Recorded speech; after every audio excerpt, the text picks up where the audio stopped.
You're listening to the oneofus.net podcast network.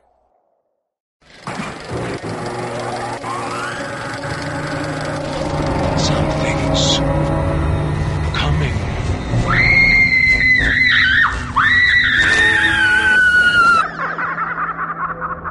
Stand by. Hold on to your hats, here we go.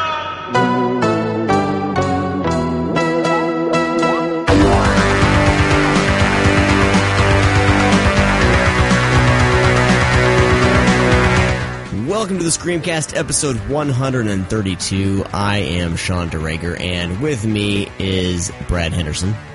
Hey, everybody. Damn. Sultry sounds of Brad Henderson. Hey, Sean. What's up? BJ will be joining us via a little audio clip. She was about to join us, and she had a meeting for her new production, Powerbomb, that they are right in the middle of an Indiegogo campaign for. Hold on, let me open my beer. Go, BJ, go. And there will be links in the show notes to the Indiegogo campaign. At this moment, they are 50% funded, which is fucking awesome. 50. So she had an emergency meeting for that production, so she could not join us this evening.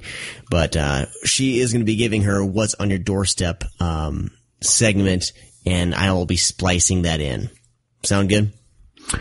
Sounds sexy. I don't know if I could do this whole podcast with you talking like you've swallowed the mic.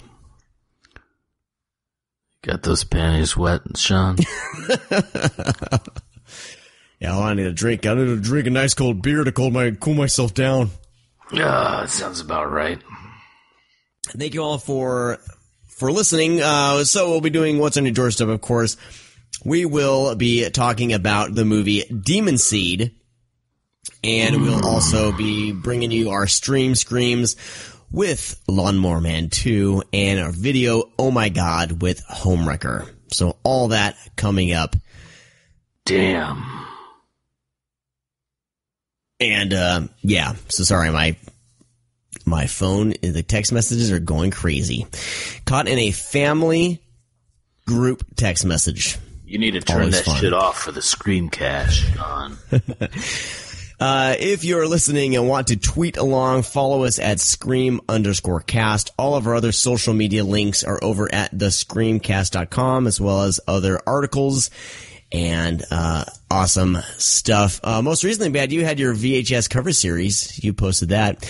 Part 6. Yep. And then Bede Germain. Or Down Under. Wait, I was trying to do my sexy Australian voice. I don't know if I did it correctly. Oh, my God. Anyway, he has an article about 1993's Body Melt, so check that out as well. We also do have a Patreon. Go to patreon.com/Scream_cast. Keeping it all the same. And then we need to thank a brand new patron, everybody. Oh, yeah. Jacob Peterson. New $5 patron. Thank you so much for joining the insanity. Speaking of that, you and I, Brad, need to do more of our late night series for the patrons. Scheduling has been a bitch, and you're getting ready to do a film festival, so that means after tonight, you're out about a week and a half. So, but when you get back, we promise all of you, Brad and I could make 30 minutes time for you. Brad, well, I'm just going to say we will have a drunken orgy of late night podcasts, like all at once, dude. We'll record like 4 of them, and that way the next 4 weeks. Come everywhere. So we will be doing that. I know. I mean, patrons, thank you for giving us, for subscribing and giving us your hard-earned cash. We do appreciate it, and we have some shit planned. Everybody, we will be making all of you proud. Big things thank all of you for the Screamcast. Anyway, all right. Let's jump right into this episode with our What's on Your Doorstep. Holy cow, I almost forgot. We'll get the door.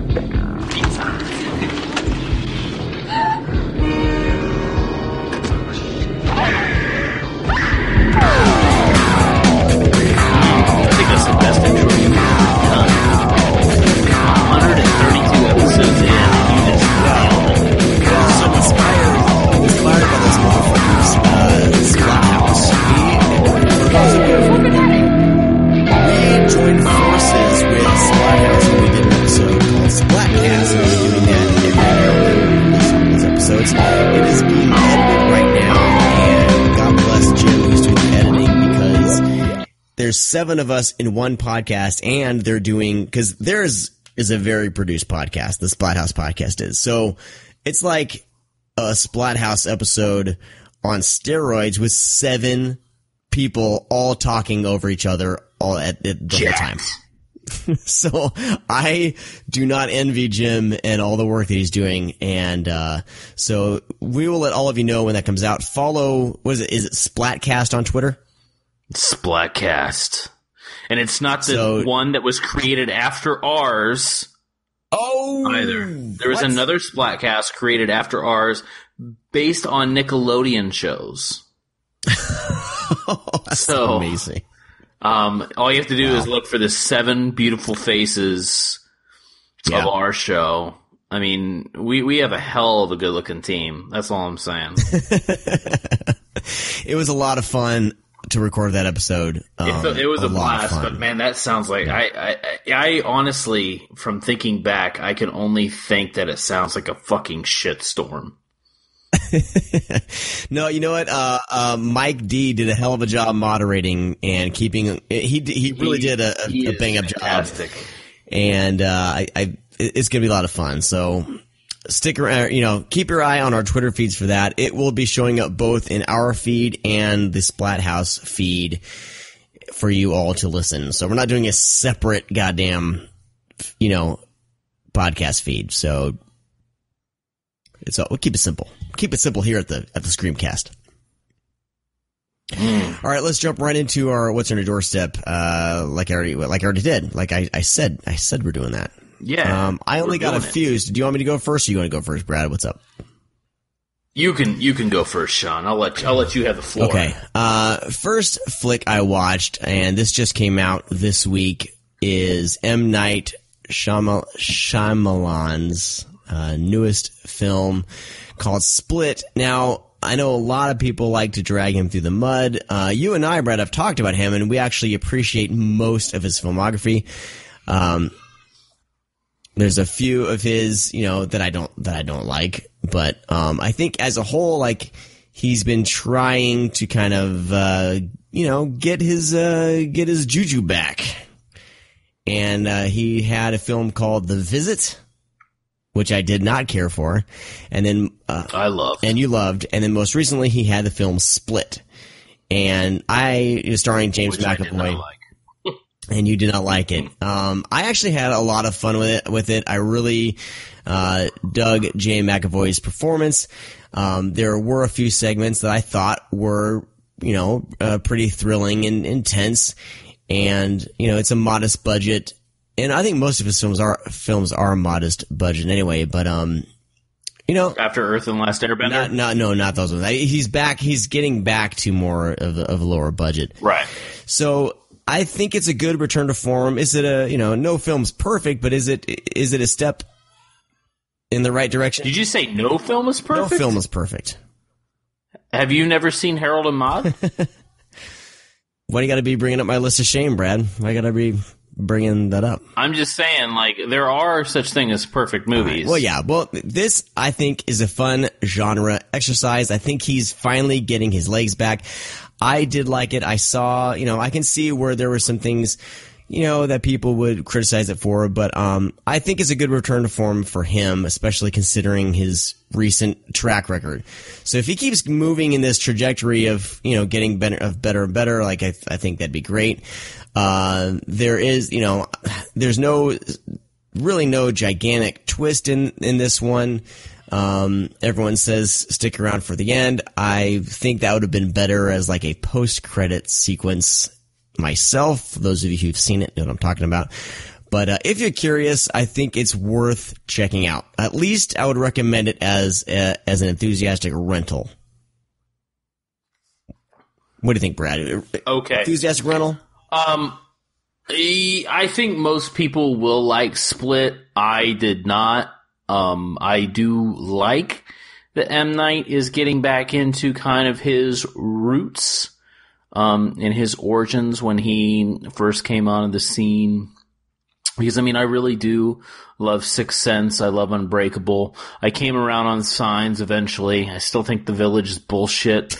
I like, I'm a big fan of Lady in the Water, and I know I stand kind of alone on that one.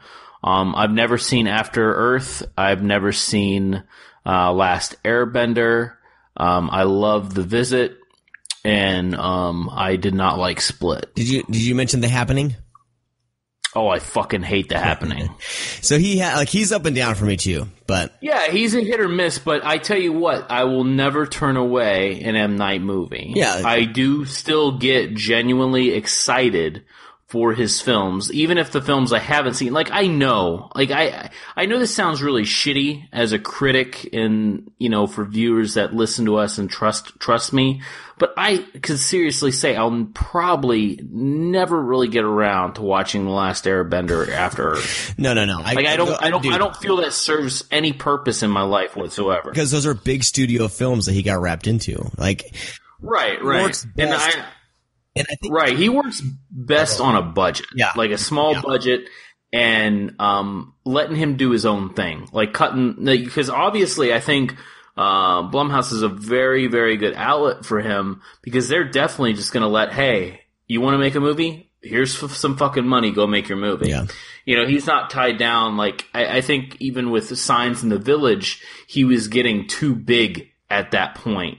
And even though I like Signs, it took me a while. They're very Hollywood compared to Sixth Sense and Unbreakable. Yeah, I know Bruce Willis is in those movies, but Bruce Willis is also in Stephen C. Miller movies. Like he jumps back and forth to direct the video to theater. So a lot of actors. Whoever's paying. Well, here's the thing: is I trust M. Night to at least give it a shot. I know that he's not. Well, I shouldn't say that because there's After Earth and Last Airbender, but he doesn't seem like a cash grab guy. Like, I'm gonna make a movie just to some money. Like, he really seems like these past two movies, he's kind of put his whole effort into them. Yeah, well, even Last Airbender and After Earth, like, I felt he was passionate about them and wanted to do them. I think his problem, though, is he doesn't know how to rein himself in, or I don't know. It just feels like he's out of his element, dealing with a bigger studio system. Like, he was still sounded passionate about them. He just made some awful choices with those. So anyway, moving right along, Brian O'Malley's film Let Us Pray from 2014 is another film that I watched. Watched this for Liam Cunningham. He's fantastic in it. He basically plays maybe Satan or a demon or something evil, but people are stuck in a police station, and he basically gets caught up in it, and shit goes down inside, and things get weird. I don't know. I liked most of it. I liked him the most. I felt like, unfortunately, I feel like half the film was kind of forgettable.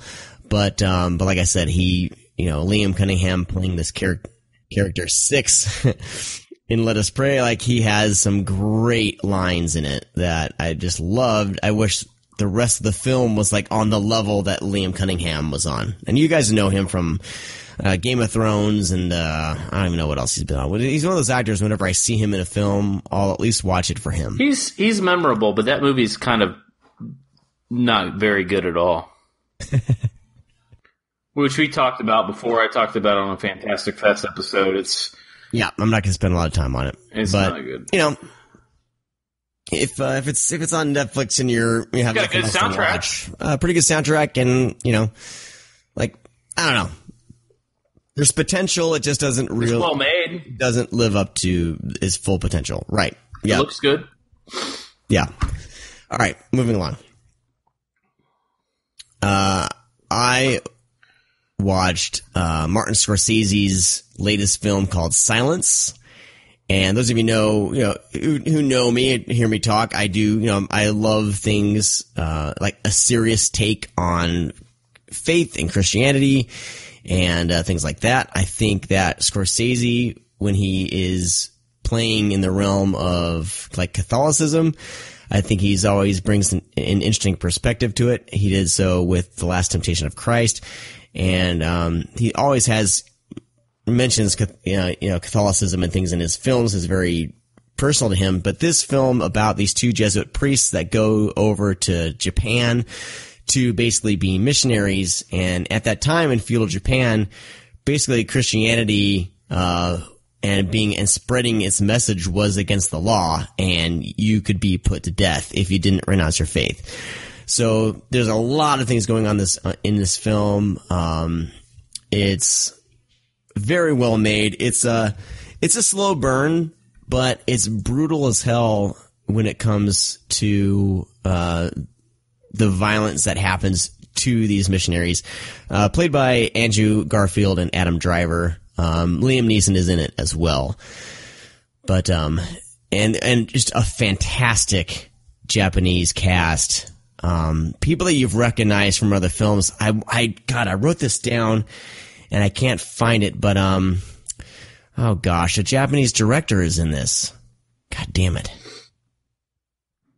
I can't think. It's one of those guys we've seen his films. We've talked about his films a lot. I haven't seen Silence, so I don't know. But I can't remember.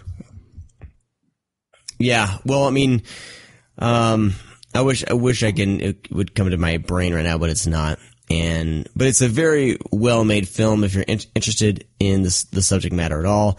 If you're not, like if you don't really care about the struggles of two white guys getting persecuted in feudal Japan, it may not be your thing, but I think there's enough to this film. I think both sides are represented well. Like the Japanese aren't just a bunch of evil, evil warlords in this. Like there is a reason, why this is going on. It's based on a historical fact. So, very well made film.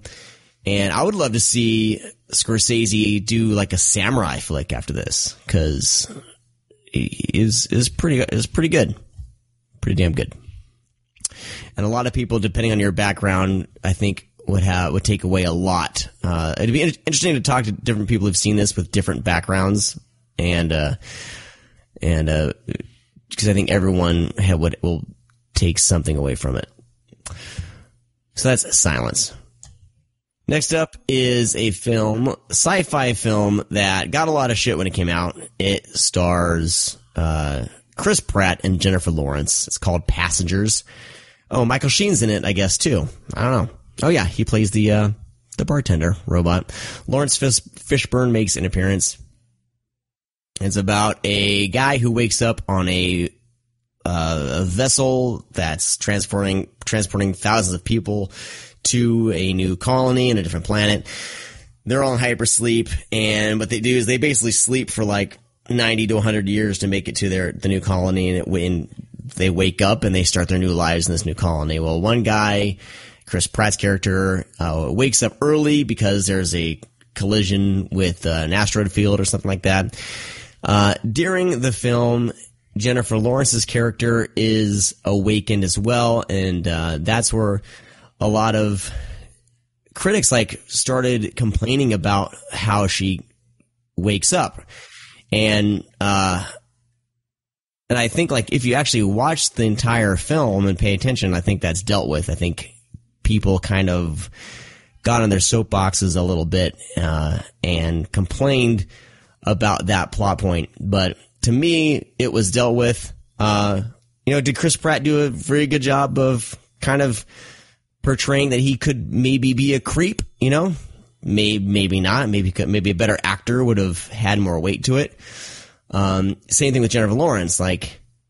She brings a certain level to the character, but I think a better actress would have had more nuance, I think. So I think with better, Jennifer Lawrence and Chris Pratt, they're not horrible actors, but they're not, they're Hollywood actors, right? They're pretty, they're put into roles, and they do a decent job.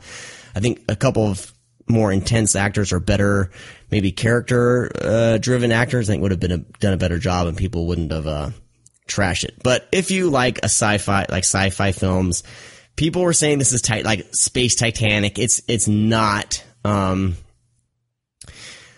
I really dug it. I'm a sci-fi nut anyway. I thought the effects were fantastic. The spaceship and space and certain things to do with anti-gravity and things like that. There's an anti-gravity like pool scene that is very well done.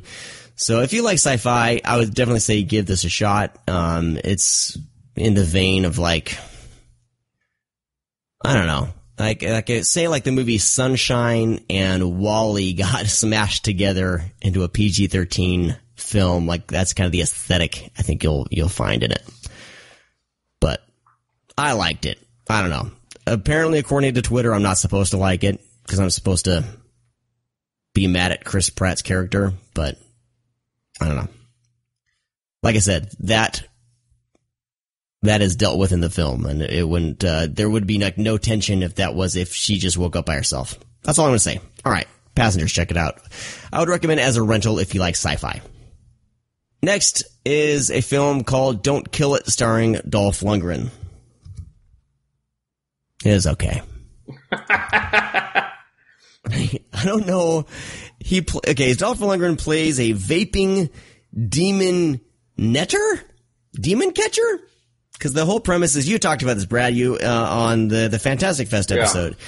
Yeah. If you kill the demon possesses you, you become the demon, basic. So he can't kill it, hence the title, Don't Kill It.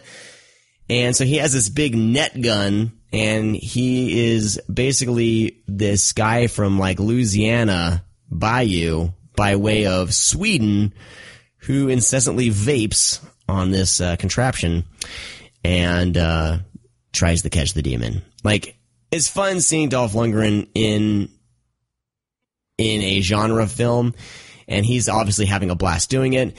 It's a fun kind of midnight film. There's some really great gore in it. Like, oh gosh, who's the director?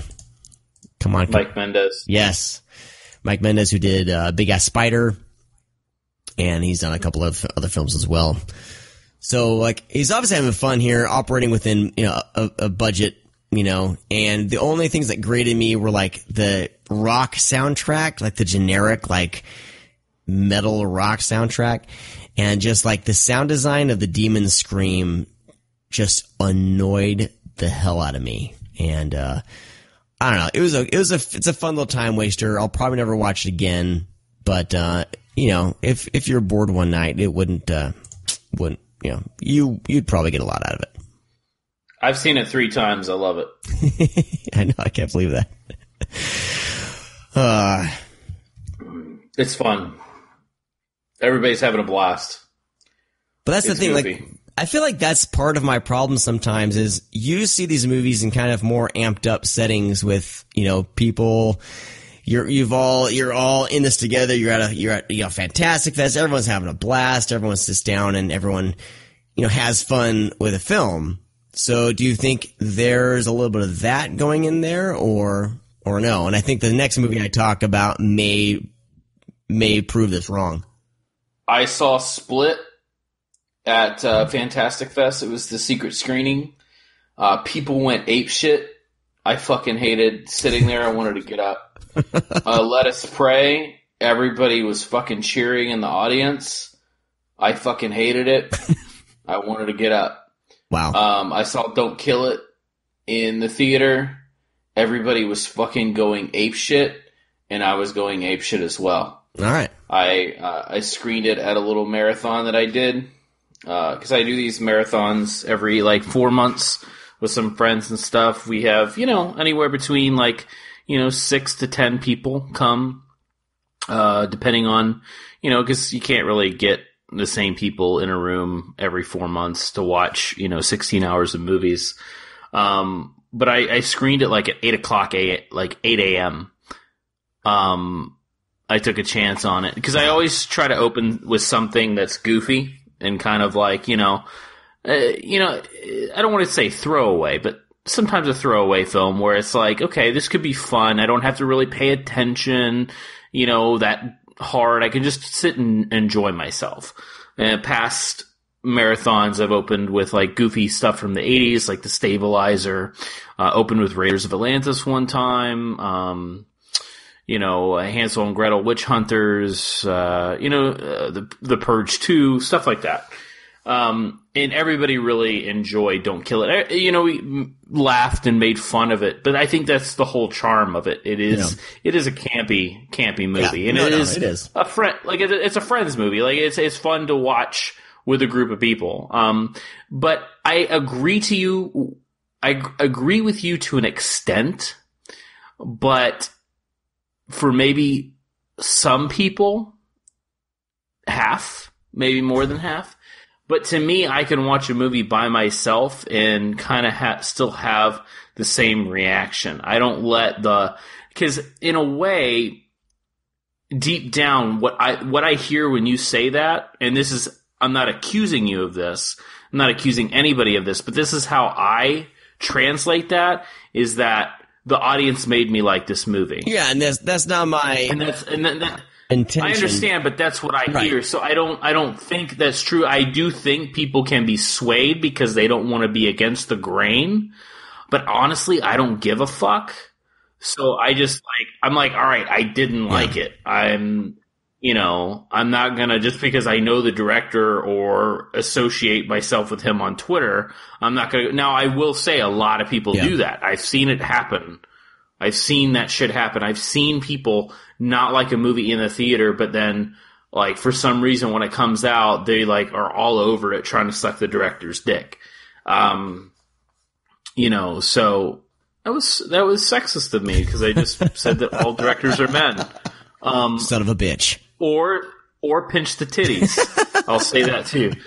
Suck the dick or pinch the titties. Okay. Because women are directors too, people. Right, but that would, if it's a man director, you'd probably welcome it, and woman director, sexual harassment. You're done. But I don't know. I don't want an audience. I don't feel that way. Yes, it can amplify the experience. Right. But I feel like you should already be liking the movie at that point. Well, and that's what I'm saying. Like, because most of the time I'm in my room watching a film. I can't get out to the theater as much. I don't have that communal spirit experience. So I don't know. Like, I genuinely don't know. Like, I'm like, well, if like, not that it would be swayed by the crowd, but it'd just be a different experience with a room full of people, wanting to just have a blast with the film. You know what I mean? And so when I'm by myself, like, I kind of would check out, I think, easier than I would, I think, if I was with a bunch of friends. You know what I mean? Like, that's what I mean. Like, no, I understand, because programming the Florida Film Festival, which is this weekend, by the way, plug. But helping out with other fests, watching movies, I watch a lot of movies by myself. Right. And I have to say, I do agree with you. This is where because I do agree with you, but it's like, will this be fun for an audience? Like, if I had to choose, I think there's like a frog outside my window and I can hear it do its like mating call. It's all good. I got a house full of women playing bunco in the other room.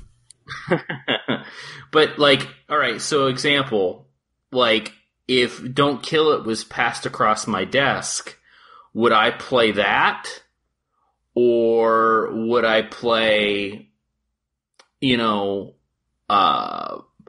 just kind of a normal run-of-the-mill slasher film? No. Let's actually say a decent slasher film. I would probably pick Don't Kill It, because that would, I know, be better for an audience. Even though, like, because sometimes, like, films you may not want to play because they might put people to sleep. Like, for example, a very good example, a film that I'm a huge fan of, I adore it, is Berberian Sound Studio. Right. People find that movie good, but it's also very, very slow. It's really good, but I would play something like Don't Kill It that's not even close to being on the same par level as Berberian Sound Studio, but I would play Don't Kill It over Berberian Sound Studio, because I know that number one, it's 80 minutes long. Number two, people aren't going to get up. They're going to laugh. They're going to clap. They're going to think it's really silly. They're going to think it's really fun. Barbarian Sound Studio, no one's going to fucking say a word, and they're going to fall asleep. So, that said, yes, you sometimes think about what can get your audience going, and I think Don't Kill It, and this is where I agree with you, Don't Kill It is an audience pleaser.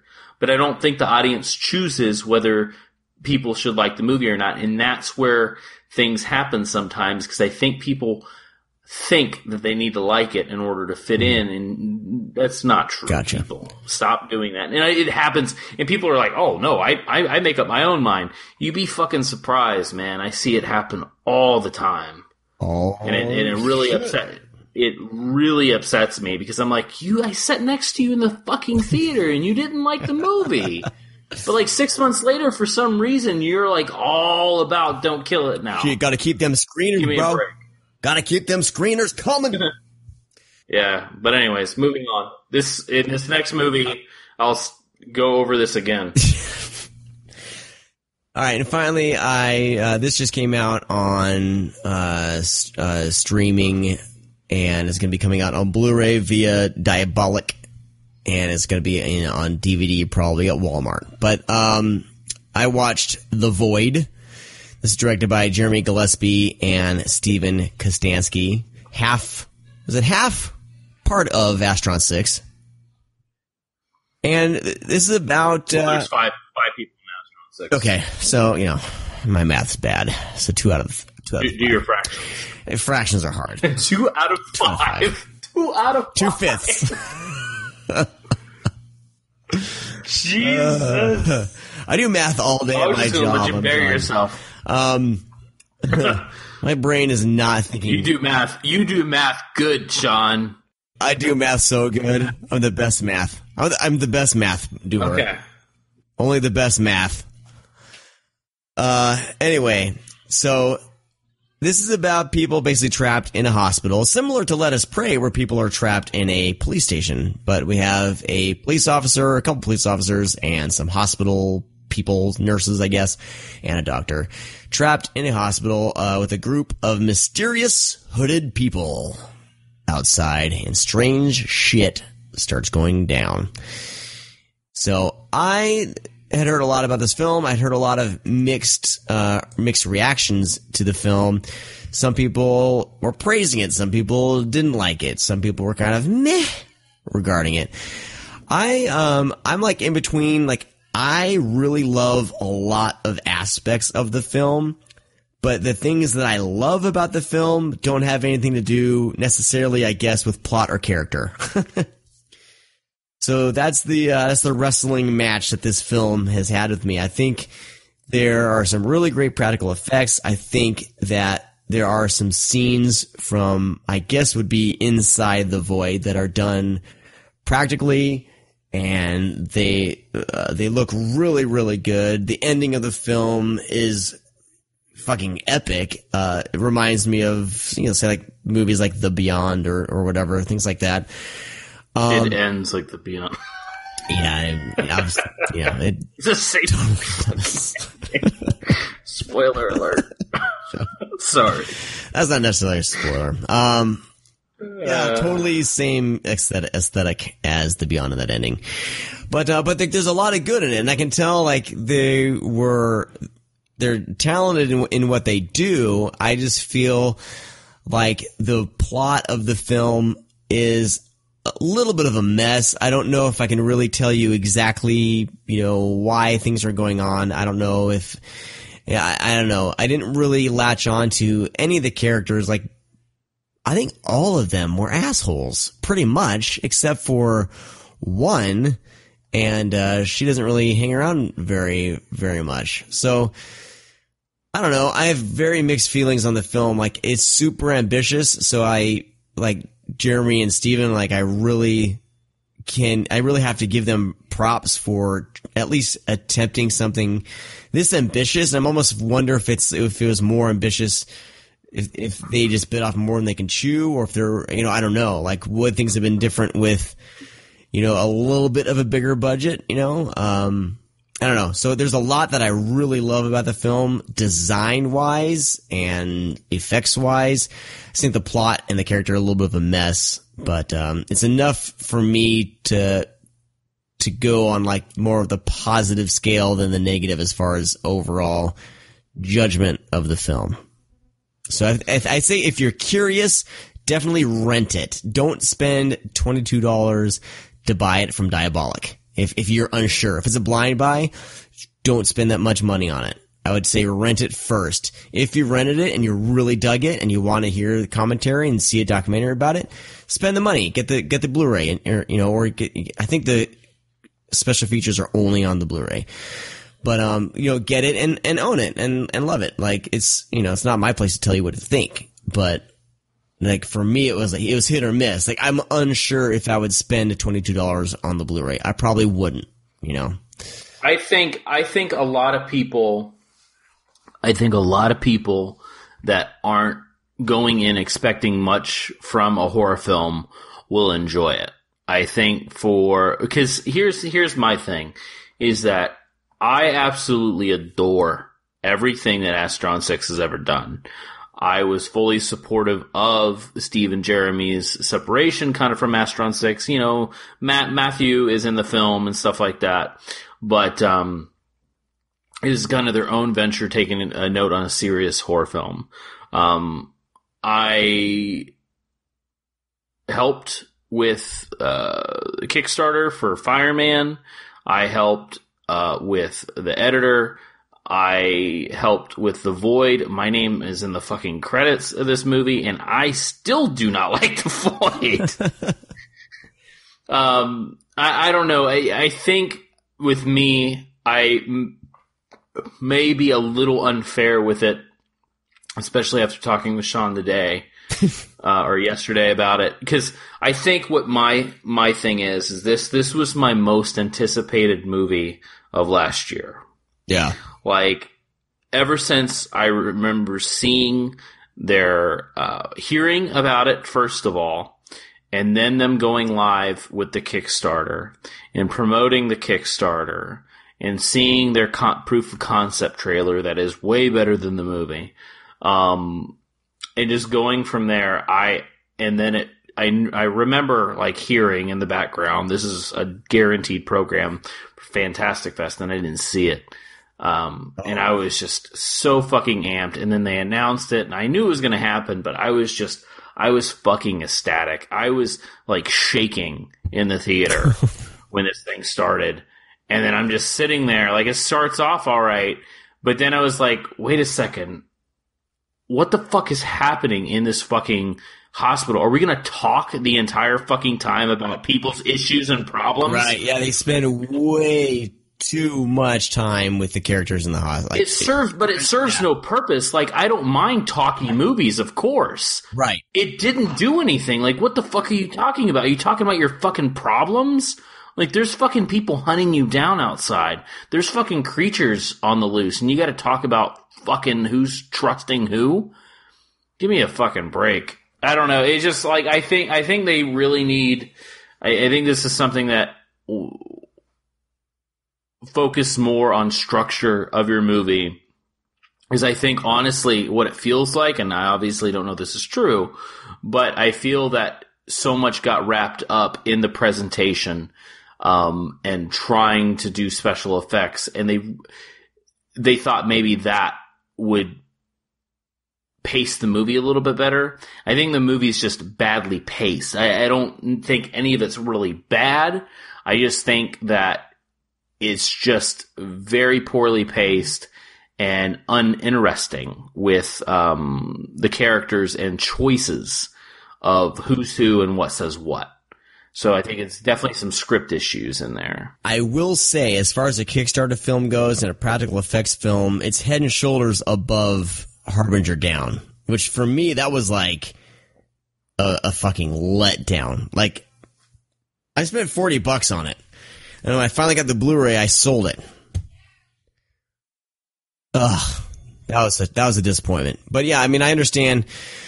I feel like if you're possibly a little newish to horror and all you've seen is like maybe The Thing or Hellraiser. I think the general horror fan will like The Void. Yeah, no, I know. That's what I'm saying. Like me discovering horror, like, I don't know, I didn't discover it 10 years ago, but me kind of doing more deep dives into horror. I started about maybe 8 to 10 years ago, finally starting to see like more Fulci and stuff like that.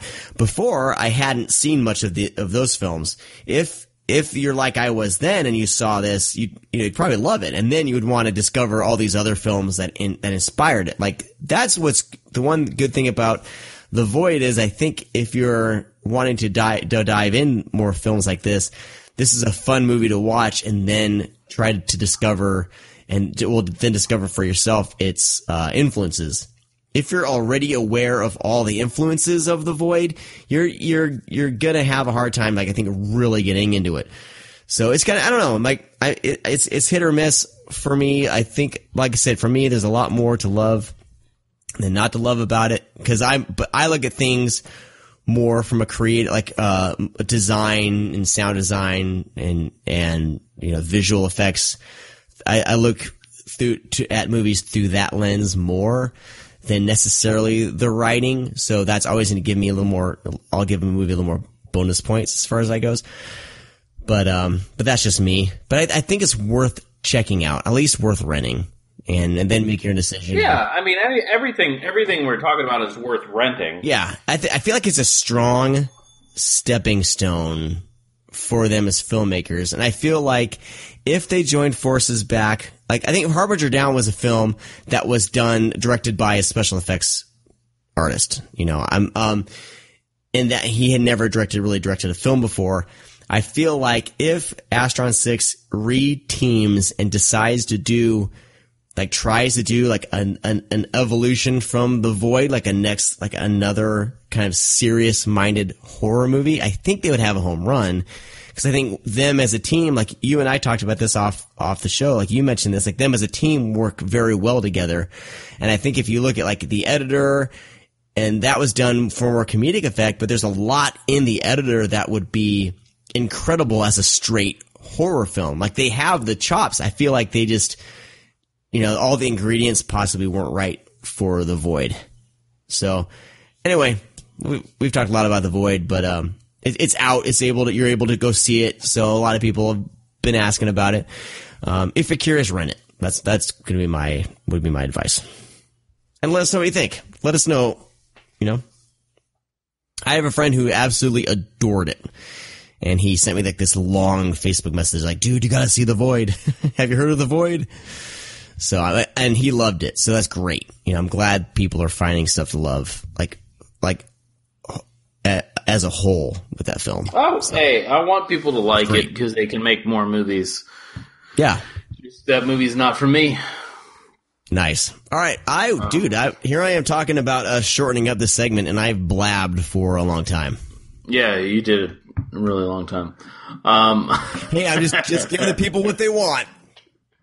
Hey, I told you.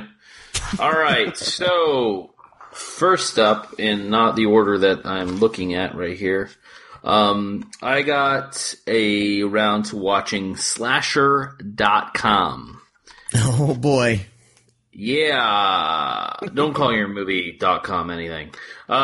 So Slasher.com is a film about a guy and a girl that are online dating. They decide to meet up and do a getaway. They go to a getaway. The family is really weird at the bed and breakfast. They turn out to be killers and they have to survive, and it gets a little weird and weirder, and then it just turns out to be kind of like witty at the end, where it was like, oh, that's a good job. But man, it took about 90 minutes to get here. It's not bad. It is entertaining. The gore gags are pretty good. It's just the acting is just fucking horrendous. Like, nobody in this movie can act at all. It just takes a while to get there, and it just kind of calling it slasher.com was just a really dumb idea because that serves no purpose. Was this held over from like 1994? It'd be like one of those things like, fear.com, slasher.com. But no. It's just not very good. It does have moments. It has potential. It would work probably better as a short film, So next up was an Australian film. This is one of the Wild Eye movies. I always talk about Wild Eye. You guys need to. I need to put a timestamp on here so I can let people know to skip through this part if they want. It's funny that people say that because I want to ask how many people have watched Wild Eye movies because I'm always highly entertained. And the ones I'm going to talk about are really good. So this one that I actually talked to Bede about, he hasn't seen this, is Chocolate. It's called Chocolate Strawberry Vanilla. It is about an ice cream man. It sounds delicious. Is kind of just has a really kind of mundane life. He's an ice cream man, of course, and he is obsessed with this TV show that's been on like 23 seasons, and he loves basically the lead actress in this TV show. Well, she comes to his ice cream stand, and then he has this chance to actually talk to her and get to know her a little better. And in the meantime, he's kind of having like this psychological breakdown because he is getting kind of ridiculed and beat up at the same time, like people just being an asshole to him because he's not all there. He, has kind of a lisp. He's, when he speaks, and he's a little goofy, and he obviously has some issues. He is obsessed with Clint Eastwood and all Clint Eastwood movies. It's very, like, his footage that because he records himself, talking a lot in the film, and it's very, very reminiscent, if you have the stomach for it, and this is real life stuff, to watch some of the footage of the Bjork killer, or the Bjork obsession dude that killed himself, like, on the tapes and stuff. You know about this, Sean, at all? No. So anyways, there was this guy who was obsessed with Bjork, who made like 1,500 hours of tapes and never really sent them to her. He started posting them or no, he didn't post them. He recorded everything. And then he sent the final video to the police and then sent Bjork a package. And this all is true. This really happened. Holy shit. It's all on YouTube. Ricardo Lopez tapes. Yeah. Holy fucking shit. How is this stuff not blocked on YouTube? He didn't like what she was doing. Like, he was totally obsessed with her. We're not talking about Chocolate Strawberry Vanilla right now. We're talking about the Richard Lopez guy. He was very obsessed with her. And if my memory serves me correct, she started dating somebody and he got very upset. So he sent her a package in order for it to blow up in her face with acid so he could deform her. And he also sent a videotape to the police about what he's doing. And then a final video that he recorded himself, he killed himself. The police got the video first, intercepted the package before it got to Bjork, but if I remember correctly, it actually worked. Like, the package did, when they did it, it really did blow acid. And he has just 15 hours, and he's like... it says they intercepted the package. Did it? At Scotland Yard. Scotland Yard intercepted the package. But did it work, though? Did it actually go off? It says without incident. Well, I know, but I think they tested the package and it actually did go off. But anyways, in real life, the Richard Lopez guy, he records himself and he starts painting himself and starts shaving his head and just going fucking crazy and screaming. Obviously I haven't watched all 15 hours. You can watch all, or 1,500 hours. It's some crazy amount. You can actually see all this footage in certain areas. Yeah. There's a documentary called The Video Diary of Ricardo Lopez and the true crime podcast Sword and Scale, episode 66. They devote that episode to this. So all that said, to Chocolate Strawberry Vanilla, there are some sequences in Chocolate Strawberry Vanilla where it's very Richard Lopez-y. Like, where he gets really obsessive, and to the point where the film is kind of quirky and weird and kind of humorous, turns into be kind of like really serious film with him going crazy. It's very, very well done. It's very funny at times, but it's also really brutal. And man, it blows up. Like, this movie starts off with just a guy that's really goofy, living at home, jacking off, watching this television show after he eats, like, corn. And with all these he's, like, eating this weird corn shit in the film. And he's, like... Creamed corn or something? Yeah, like creamed corn. He's got all these, like, with ketchup. He's got all these, like, Clint Eastwood pictures in the background. He's, like, masturbating, watching this show. And then it turns out, like, it gets really obsessive.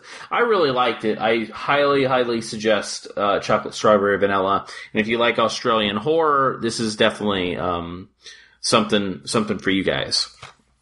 Next up, I had to text BJ after I saw this movie because I needed to know if she saw it. This is called Sodomaniac. I put in this is another Wild Eye film. This is going to be probably in my top 10 of the year. What? Yeah. It's so fucking good. It's stupid. Like, here's the thing with Sodomaniac is I started watching the movie, and it's about a group of bros that are extremely misogynistic film to begin with. All they're talking about is basically date raping girls, like how they're going to date rape girls, how they're going to get girls back to their place and rape them. And I'm like sitting there on my couch, like rubbing my head, like, what the fuck am I watching? Like, this is just so stupid. Like, I hate everybody in this movie. And, it opens up like with, cause the beginning of the film opens up with this, guy that's bent over with kind of like his asshole guts out of his asshole. And, like, they're like, oh my god, this guy got fucked to death. And then, like, the one guy, like, turns to the camera and goes, we're dealing with a sodomaniac. And, like, it starts, like, and it's got a really cool soundtrack, but I'm like, oh my god. Like, how dumb is this? And then it jumps into the guys and shit like that, just talking about how they're gonna drug the girls and stuff like that. It just total bros, like, a bunch of goofy bros. And then all of a sudden, a killer pops in, and it becomes a slasher about 20 minutes in. And the slasher, and this is another thing where I was like, I don't know if I'm digging this, wears an ass face mask. And then has some great fucking one-liners. And basically, this killer fucks these dudes in the ass with sharp objects, like a knife, and just completely, like, disembowels them from their asshole. And I tell you what, by the end of this movie, I was fucking going nuts. I was like, Jesus Christ, this is so fucking good. It gets so crazy. It's so funny. And it turns out to be, and I want to be told that, hey, Brad, you're wrong on this. If I'm wrong, I don't mind. But I want some females to watch this movie because obviously I'm a dude, so I see things differently. But this turns out to be kind of a rape revenge feminist film because it has to deal with so much, like, it has to deal with rape and revenge. And these five guys fucking get it hard in the butt. And I really wish... See, they put... On the front cover, they have a knife popping out of a toilet. And when I saw that, I was like, oh my god, this is the cover of fucking Pledge Night. And it says everyone gets it in the end, which is kind of a play on the Ghoulies line, they will get you at the end. And I was like, man, this cover is really awful. And then I look at the original tagline of the movie, and it's like, your bros got your back, but who's got your ass? And I was like, that's a lot better. Dude, this movie is so much fun. It's got some great gore. It has terrific one-liners. I'm not going to spoil them for you because I was cracking up. It's got a wonderful fucking soundtrack. It has a great fucking killer. And the ass mask just serves so many purposes. It's got a little hole in it too for the butthole. It's fucking hysterical. I truly fucking love this movie. Like, after I watched it, I was like, do I like this movie or not? Like, I don't understand, because I was watching it and not enjoying it at all. Like, wanting to turn it off, and then it just completely jumps into a complete, like, takes a 180 and just becomes something completely different.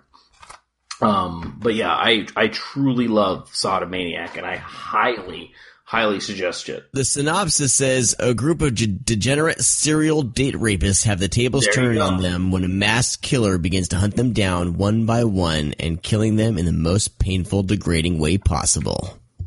Dude, and the thing is, it's so great because it reminds me of stuff like Night of the Demons, where everybody's a piece of shit and you just want to see him die. Like, their friend is dead. He gets ass raped, and they're talking about, man, our friend got ass raped. What are we gonna do? Well, dude, we're gonna fucking forget about him tonight. We're gonna rape some bitches, and then we're gonna fucking drink to his death tomorrow. And they're like, yeah. And I'm like, you pieces of fucking shit.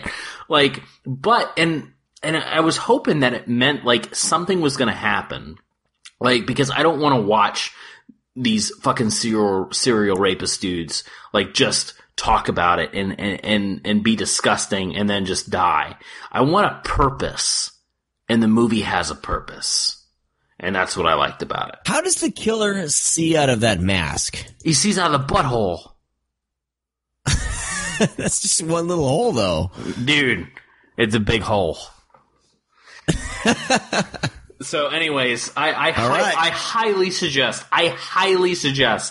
Sodomaniac. Wow. I mean, it's cheap, it's goofy, it was filmed for fucking $20, but I tell you what, it's some of the most, I've watched, close to 250 movies already this year. And this is one thing that fucking entertained the fuck out of me. So, there you go. Next up was, a 1968 film directed by Kinji Fukasaku, or Fukasaku, I think is how you say it. Fukasaku. That name maybe not be familiar to you, but it's the guy that directed Battle Royale. That was his big film towards the end of his career after he fucking died, after he made Battle Royale 2. But anyways, this guy's been making movies since the 60s. He's made one of my all-time favorite gangster films ever, is called Sympathy of the Underdog. I mentioned it a few times on the show. It's also titled Gangsters in Okinawa. One of the best Yakuza film I've ever seen. This guy has made some hell of some fucking Yakuza gangster movies. He is fucking flawless in his filmmaking, and obviously Battle Royale should be something to say. Like, that's when he was making in his movies in his fucking 70s, and he fucking made Battle Royale right before he died. Amazing. So anyways, by the way, remind me, I found out who the Japanese director is that was in silence. Okay. Go. You'll want to hear this. Go. So he made this film, Kinji Fukasaku. I think it's Fukasaku. I keep saying fuck because I say fuck all the time. So he made this film called The Green Slime, which is, part of Mystery Science Theater thing back in the day. But we'll talk about Mystery Science Theater another time. But I never saw The Green Slime. I was really excited to see it because, it was a Warner Archive title. I've always enjoyed his work, and this is an American film that he made with a Japanese kind of crew. but with American actors and stuff. So anyways, it's really like well done as far as like, you know, miniatures and stuff like that. Very reminiscent of like Godzilla special effects and stuff, you know, the old Japanese science fiction films, obviously, because that's who he is. But I tell you, it's very eerie. It's very pretty. It's got some really killer sets, but it's the fucking monsters when they show up. It totally makes the movie goofy. And it's like, God damn, man. Like, if the monsters were actually kind of creepy, you know, we might have something. Like, the aesthetic and, like, just the look of the film, like, when they're on the different... Because basically what happens is they find out this asteroid's plummeting to Earth, and it's just going to destroy everything. And they only have a few hours, so they ask this older astronaut guy who's, like, the best at landing on fucking asteroids or whatever it is. So this asteroid's hurling towards Earth. They're going to land on the asteroid, Armageddon style. Like, and he's like, hey, when is this gonna happen? Like, oh, it's gonna hit Earth in 6 hours. And they're like, all right, I'll get up there. And he like, is on a fucking spaceship right away, like blasting this asteroid, landing on the asteroid, planting the bomb, getting some green slime on him, going back to Earth. Shit blows up. You know, they got the green slime on their aircraft, back to their space station that's up there. Land on the space station. Green slime actually, whenever it hits any type of energy, it grows, and then it grows into a creature, which results in somebody wearing a bunch of seaweed. I believe it's kids that they had in the suits, like little children in these suits with a cyclops eye that's moving these wavy arms around looking for electricity. And it just kind of takes you out of the movie at this point. But that said, I watched this with Willow, and Willow didn't laugh. She was taking it super serious. Like, these are real creatures, which is great, because I'm sitting there, I was like, oh man, like, I love the movie up until this part, because it just kind of falls apart when you see the monster, you know? Like, a lot of movies do that. When you see the creature, it's like, oh man, this sucks.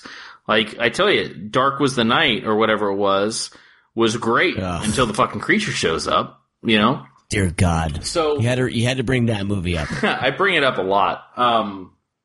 So anyways, you know, Warner Archive did this. It's actually just an old print they scanned. It looks pretty good. But I tell you, like, it's fun to watch these movies.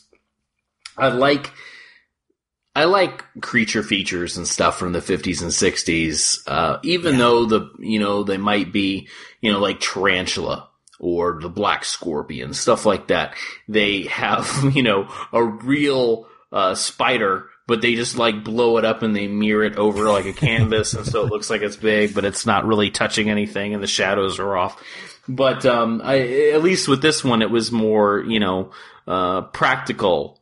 And you were able to, you know, touch these creatures that were on this spaceship. But anyways, fun, completely different. And the reason why I was mentioning all of his gangster films is that it's completely different from anything else that I've seen by him. So it's kind of weird, and especially being kind of the American actors with Japanese production behind it, is very odd. Nice. So I was going to mention that Japanese director that was in Silence. It's Shinya Tsukamoto. He was the director of Tetsuo the Bullet Man, or the Iron Man. Yeah, the Iron Man. And Tokyo Fist. And Tetsuo 2 Body Hammer. Oh, the Tetsu films, yeah. I didn't remember the director, but that's weird. Yeah, he's the director of those, and he's really, really fucking good in Silence. Like, his character is That's awesome. Really interesting. That's really, really interesting, actually. Yeah. I'm glad you remembered that. Anyway. So next up is a film that we've talked about a few times on the show. I'm not going to talk about it again, but this film has some trouble with getting a Blu-ray release. It was on VOD. It's on VOD to purchase.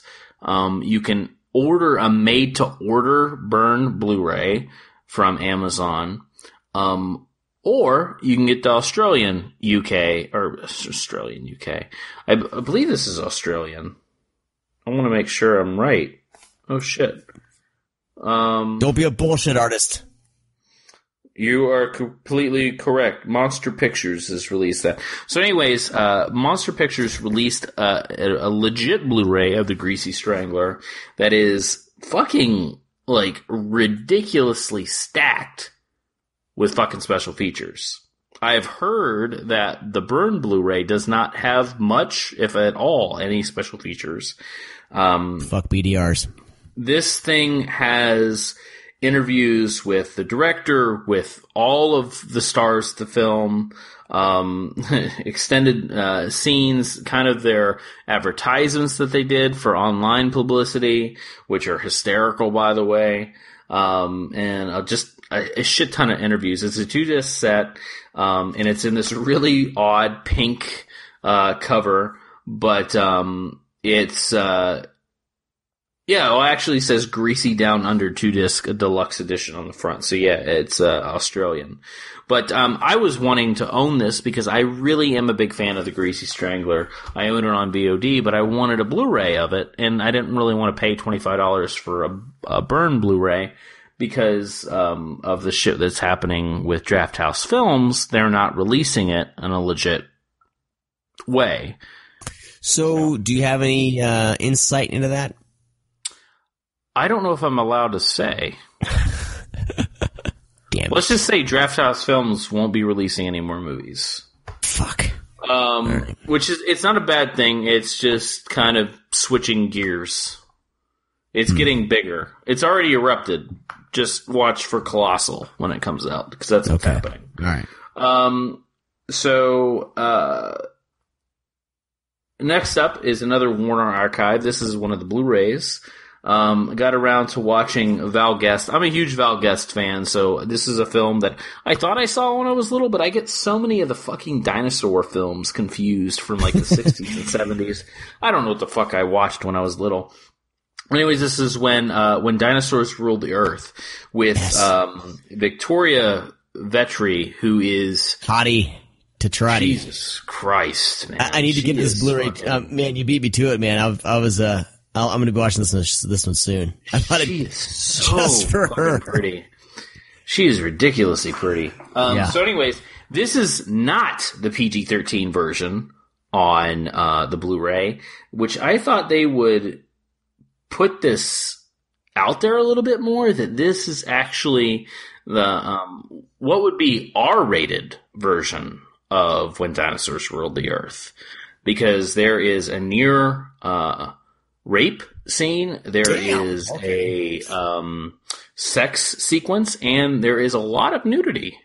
Well, this was 1970, so the rating systems really hadn't been... But this was rated G. Oh, shit, really? Yeah, this wasn't like PG or PG-13. This was rated G. Oh, my God. Dude, I'm so glad. I was going to watch this with my kids. I'm so glad I didn't. Yeah. I was watching it with Willow because I was like, oh, it's rated G. This could be fun. And I was like, had to fast forward through some of the films. Wow, okay. Yeah, had to fast forward and then jump back and, get into sexy mode and fucking watch Victoria. I think it's Vetri. Yeah, Victoria. So anyways. Vetri is, but it's a decent transfer. Basically, it is, there's no English, dialogue through the entire film. It is all, I think it was reading about it, like 26 actual words that exist, but it's just what, these, Neanderthals, aka cavemen, were saying. So basically, it ends up with, a group, a tribe that is sacrificing these blonde people, to appease their sun god. There is, some shuffle. Some get away. Victoria Vetri gets away. She ends up on another tribe where she kind of falls for, one of the kind of co-leaders.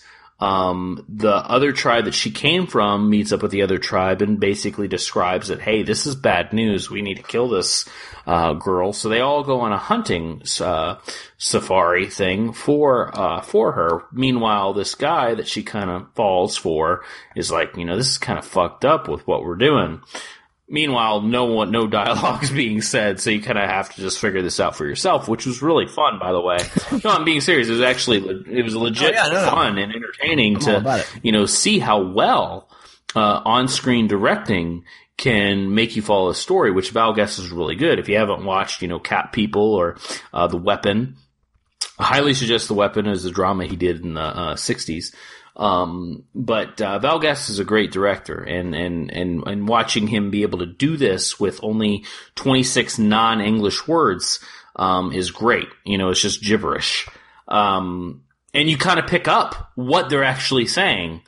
When they're actually saying the words, you can tell by their actions what they're actually meaning, which is fucking awesome.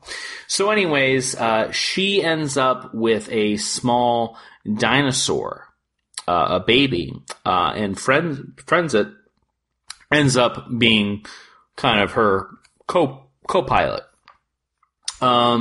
And this helps her fight off the baddies, get the man she wants, and we get to see dinosaurs rule the earth. But I highly suggest it, and like I said, I'm not sure that'd be a big selling point for especially a Hammer film to say, hey, this is actually the version that you didn't get to see in theaters, or what the DVD has. This has the boobies in it. So, highly recommended on that one. Next up is another Warner Archive flick. We're talking about a lot of Warner Archive movies today. Dude, they've been killing it. So next up was another film that I thought I saw, but I didn't, called Valley of Gwangi, which is about a rich man that goes to see kind of this circus performer, which turns out to be kind of an old squeeze that he used to have. Mm-hmm. And in the background there is a kind of archaeologist, paleontologist doing some digging, and finds out through some footprints and bone that there used to be these miniature horses, which are what we know as horses today. They grew up, through evolution, and grew up to be these powerful creatures, or powerful animals, I should say. Would you say this movie is pro-evolution? That's my 50s voice. Wow. So he heads back to meet his old flame, and she actually has one of these miniature horses, and they still exist. And there's some other people that want to get this creature to do another side show, because this is going to make all the big money. This is going to be the new show, because no one's coming to these shows anymore, and they're going to do some travel around the world with this small little horse. So bad shit happens. People escape. People are on the run. They get in themselves in a predicament, kind of going where this horse came from. And it turns out to be, they go through this one little cave, and then it goes into this whole different world. It's not like a different world. It's just the other side of the rock. But for some reason, these dinosaurs never came out around the rock. It's this rock was a big wall that Trump built or something to keep the dinosaurs out. So they get inside, and hey, those dinosaurs are bigger than Trump. He needs to keep them out. So anyways, they have to battle the dinosaurs. They find this one kind of T-Rex looking thing, Gwangi, that they bring back because, oh man, we can actually trap this dinosaur and use him as attraction.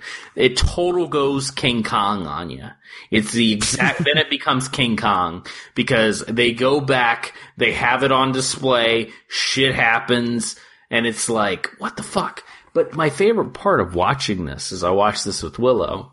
I like watching these older films with Willow, because she doesn't know that they're old, right? Because they've been showing them for so long. She's not like, this looks cheap or this looks silly, this is boring. No, she's totally into it.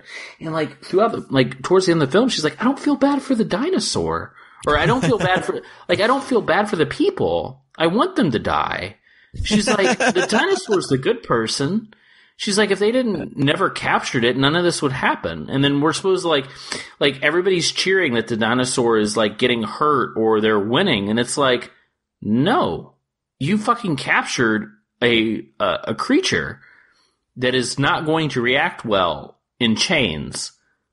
And that's why it's so sad, in King Kong and shit, because, I mean, we're cheering for these people, and it's actually the Beast is actually the good person, didn't do anything wrong. Yeah.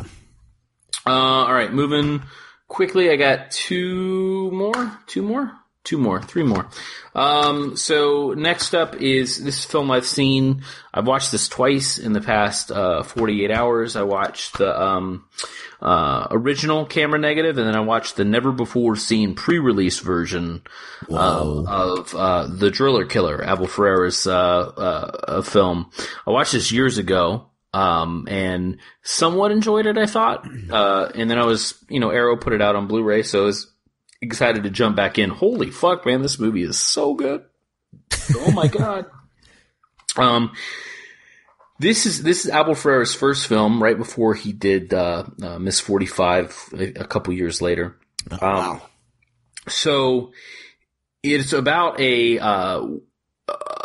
hungry artist who is trying to make ends meet, who's living with a couple girls, who's trying to do this big painting to get this painting basically in this collector dude that wants to put it, on a show. He's going to make all the money in the world, blah, blah, blah, that kind of shit. And it's just his, diving into insanity.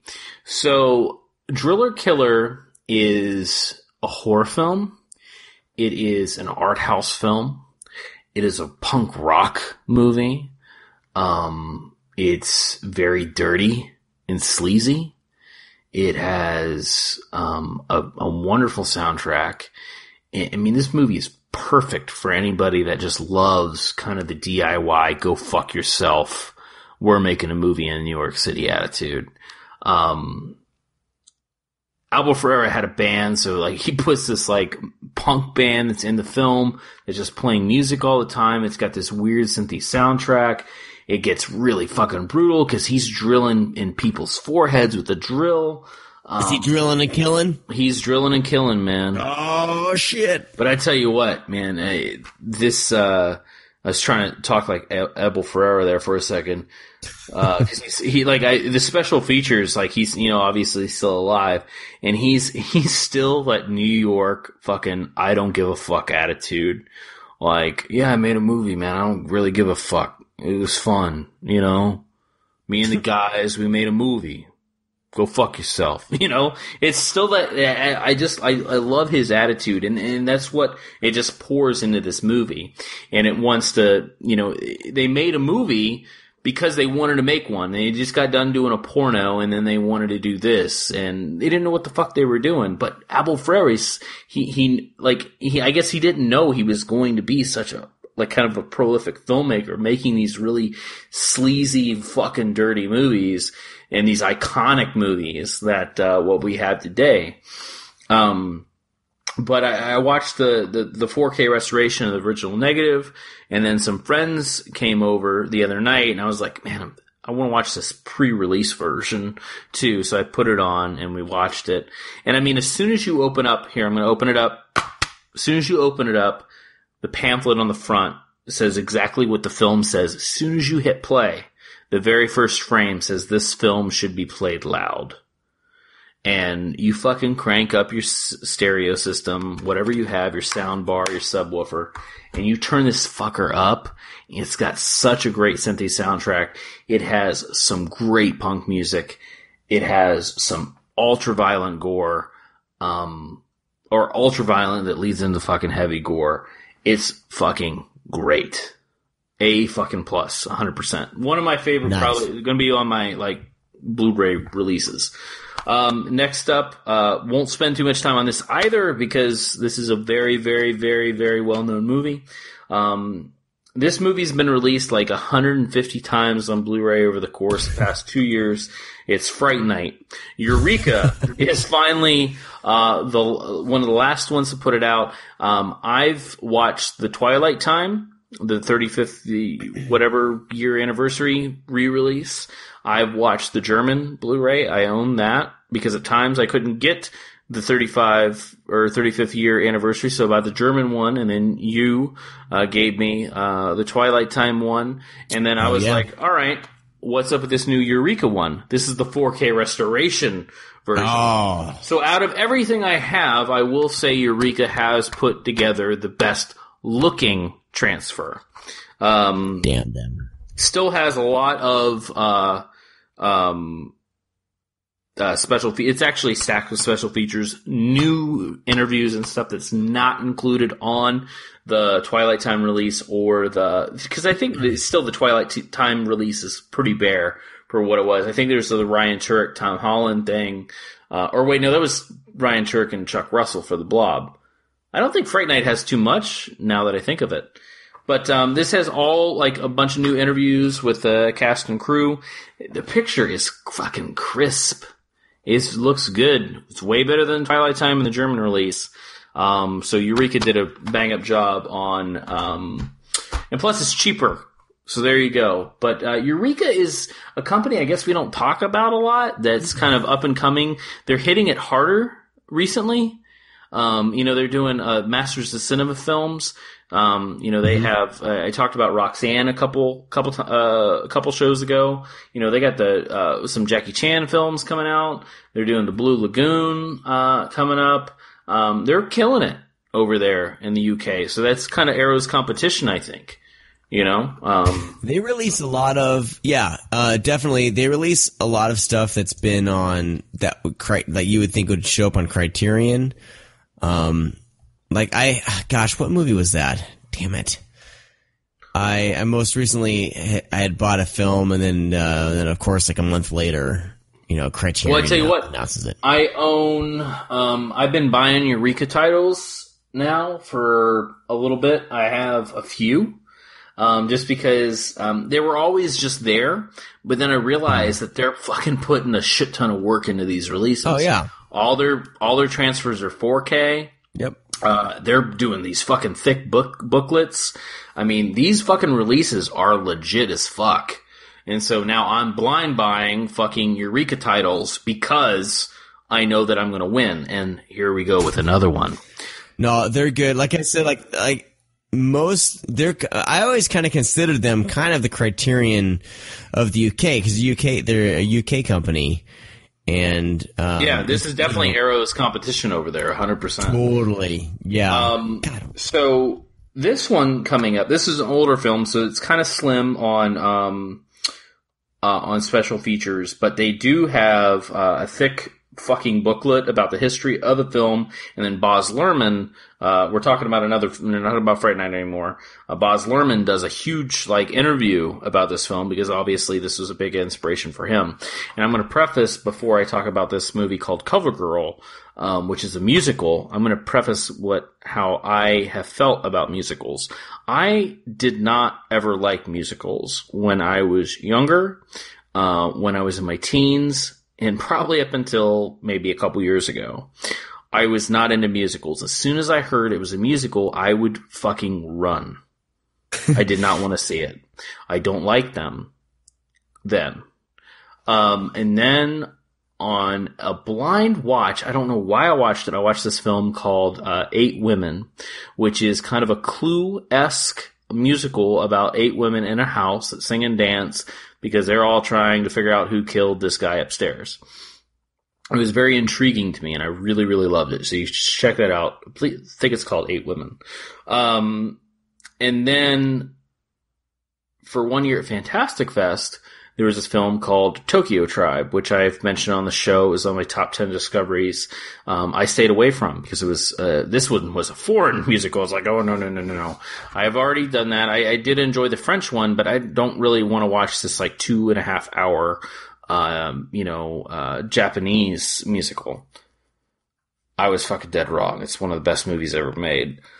So I was like, all right, I'm fucking wrong about musicals. Let me jump in. So CoverGirl is from Are you talking the 1944 musical film starring Rita Hayworth and Gene Kelly on a horror podcast? Yeah, I am. So I got this shit. Rita Hayworth, Gene Kelly. Of course I knew who Rita Hayworth is, which I must say, man, she is fucking so goddamn beautiful. Oh yeah, Rita Hayworth is gorgeous. She is gorgeous. Gene Kelly is so fucking good. I mean, with me saying that, I eventually dived into other films. I watched Singing in the Rain. I've been getting really into musicals, which is very odd. I love music, but I just never liked the musical aspect of cinema.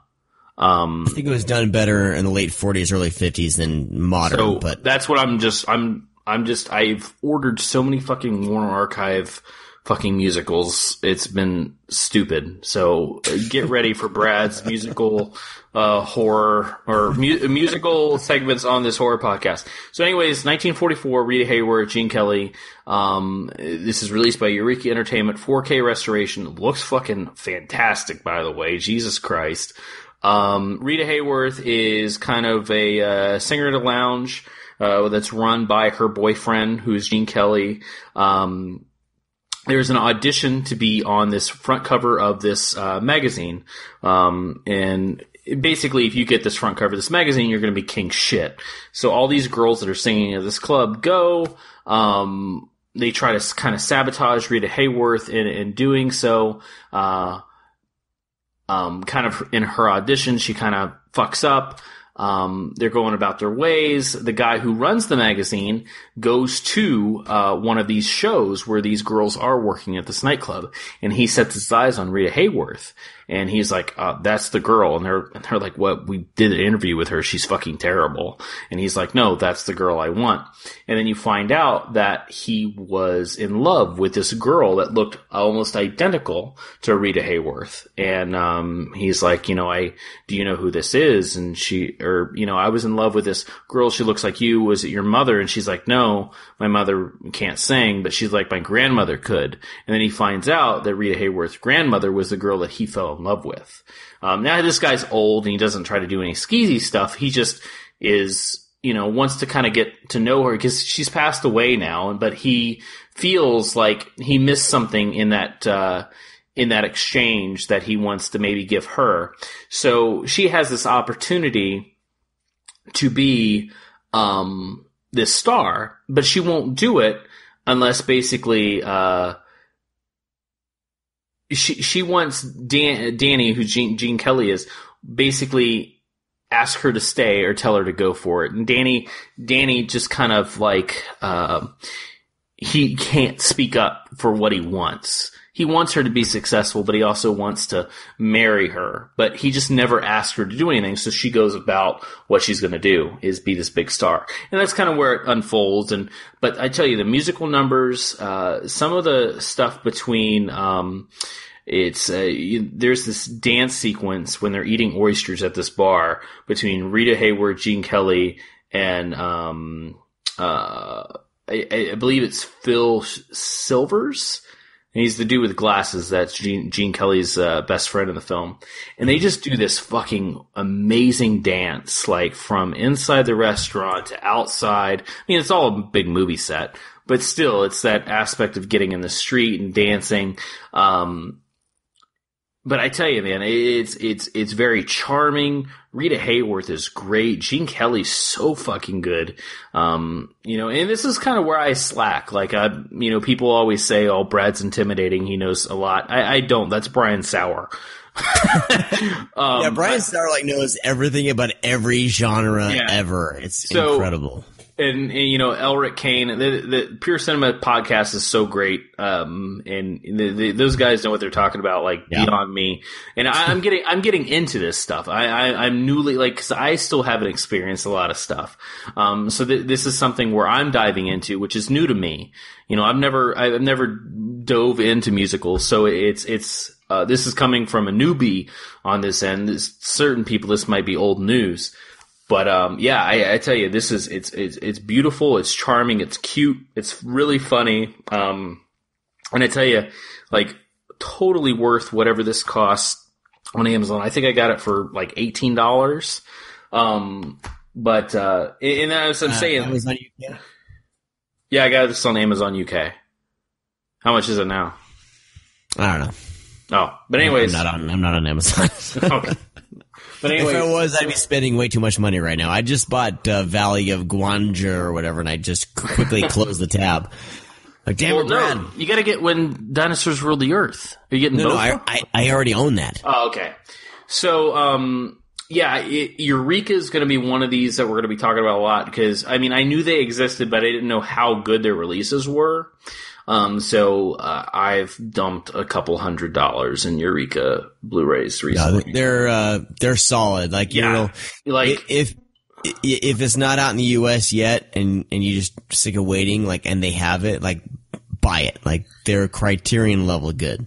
Yeah, and like the package and these fucking DVDs are not this skinny fucking spine recycled plastic Blu-rays. These fucking things are heavy, like Criterion titles. Like, they're solid and they're packed full. Like, even something with CoverGirl where everybody's fucking dead from this movie. They put together a great 4K restoration. They get people that love musicals to be part of this release, talking to, like I said, Baz Luhrmann, who obviously is inspired by this stuff for the films that he's made. So yeah, definitely a great package from Eureka. So buy CoverGirl. Rumblefish, that's the movie that I bought from them in like a steelbook, and it looks fantastic. And that's what's coming soon from Criterion. Yeah. So, but anyways, that's it for my what's on your doorstep.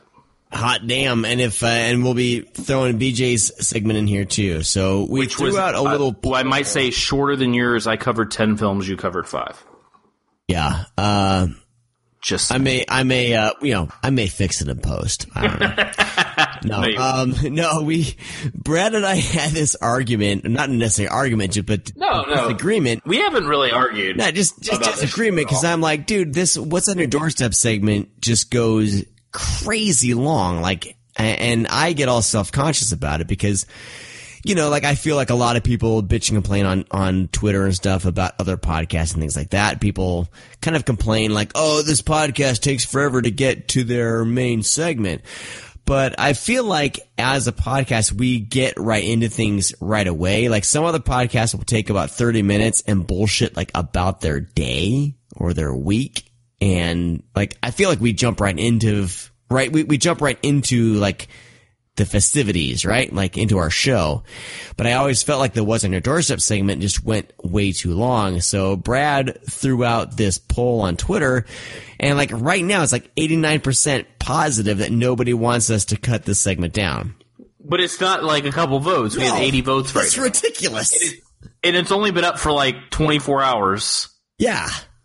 So. Or wait, no, it's been up longer than that. It's a couple of days, but I mean, I guess I'm wrong. Like, maybe I'm too self-conscious about it. I mean, I tried telling Sean this right away. I was like, when I talk to people, they like this more than the fucking show, like our cover titles.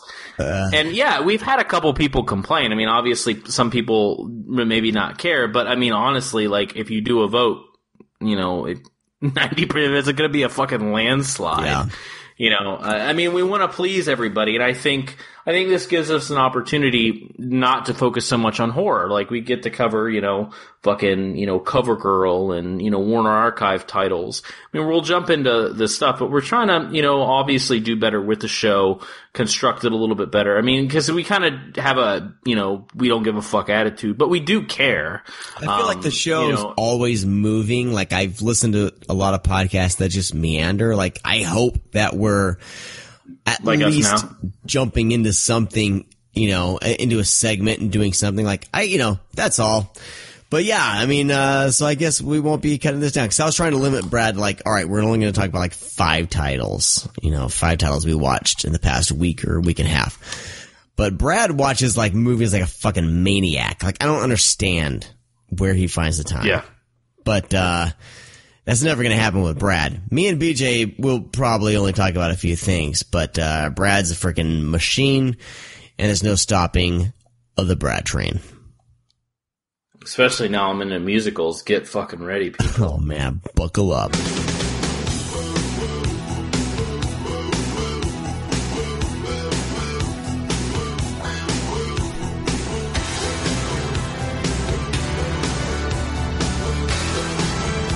Well, through the magic of editing, BJ Colangelo joins us to go through her What's on Your Doorstep flicks. Yeah. Magic. Awesome. I'm glad this worked out. You were unable to join us for the initial recording because you had some powerbomb shit to deal with. So I'm glad we're able to do this because I wanted you to let us know about powerbomb. Sure. So for those of you who don't follow me on Twitter, you've been spared my onslaught of wrestling gifts, but I am making a feature film called Powerbomb. It is a narrative thriller that we are casting professional wrestlers in some of the major roles. There are actors in this as well, but the main point is that we're making a movie about wrestlers and actually utilizing wrestlers. So I was in a production meeting when we recorded. The meeting went a little late, so I missed the show, which was kind of a bummer. But we are running an Indiegogo campaign to secure some final funding for the film. You can find out more about that on Indiegogo.com, search Powerbomb, or by going to sickeningpictures.com/IGG. Nice. Yeah. All right. It's pretty fun. It's been very hectic, very crazy. Trying to schedule wrestlers is like herding cats, but it's been a lot of fun. And for those who want kind of the elevator pitch of the movie, just think The Wrestler with Mickey Rourke meets Misery, and you are chasing the same dream we are. I'm in. And that's the kind of the weird thing is everyone's like, well, I don't like professional wrestling. And it's like, that's fine. You don't have to like baseball to like the fan. And it's totally kind of that same thing. We just happen to be featuring wrestlers, but it's a thriller first and foremost. Nice. Very nice. All right. Well, of course, links will be in the show notes of the show. So definitely contribute if you can, and you will get an awesome personalized wrestling GIF from BJ herself. You will. We also have t-shirts, enamel pins, one-of-a-kind poster art, all sorts of fun stuff available as perks as well. But very cool. Even if you can't donate, just spreading the word helps boost our credit on Indiegogo, and then they'll be more apt to want to feature us. So, even if you can't donate, just a quick tweet, Facebook post, anything, it always helps. Do you have any more choruses lined up to build out if you hit certain goals? Is my question. We do have some stretch goals. If we meet our funding, then we're going to start releasing some autograph type things from our wrestlers, as well as some other really cool perks, but I can't say what they are just yet. Gotcha. Okay. Well, yeah, you building out Living on a Prayer while driving. Yeah. Pretty damn incredible. Many more of those will come. Like when we hit 55%, everyone was like, you should do you singing I Can't Drive 55. I was like, nah. It's like I can't do that. A little too on. Is it a little too on the nose? Maybe. I don't know. Yes, exactly. But I will probably do more obnoxious. Like I'll let people request songs. If they donate, you can request a song, and I'll do it for you. Love it. You could almost start your own YouTube show, BJ Karaoke. Yeah, just me singing in my car karaoke all day. Yeah. I mean, I'm going to be singing obnoxious on my ride home anyway. I might as well record it. So. Yeah. Whenever I commuted, I always would obnoxiously sing to stuff. So. Yeah. Not anymore, because I don't really have a commute, so I don't sing anymore.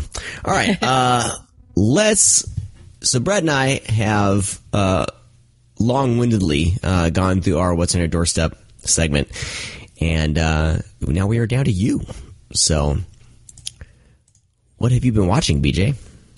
So the first thing that I watched is a rewatch, but it was Easter, and considering I live in Cleveland and we got to experience the terror that was the Facebook Live killer on Easter Sunday, we decided to distract ourselves by watching Dustin Mills' holiday classic, Easter Casket.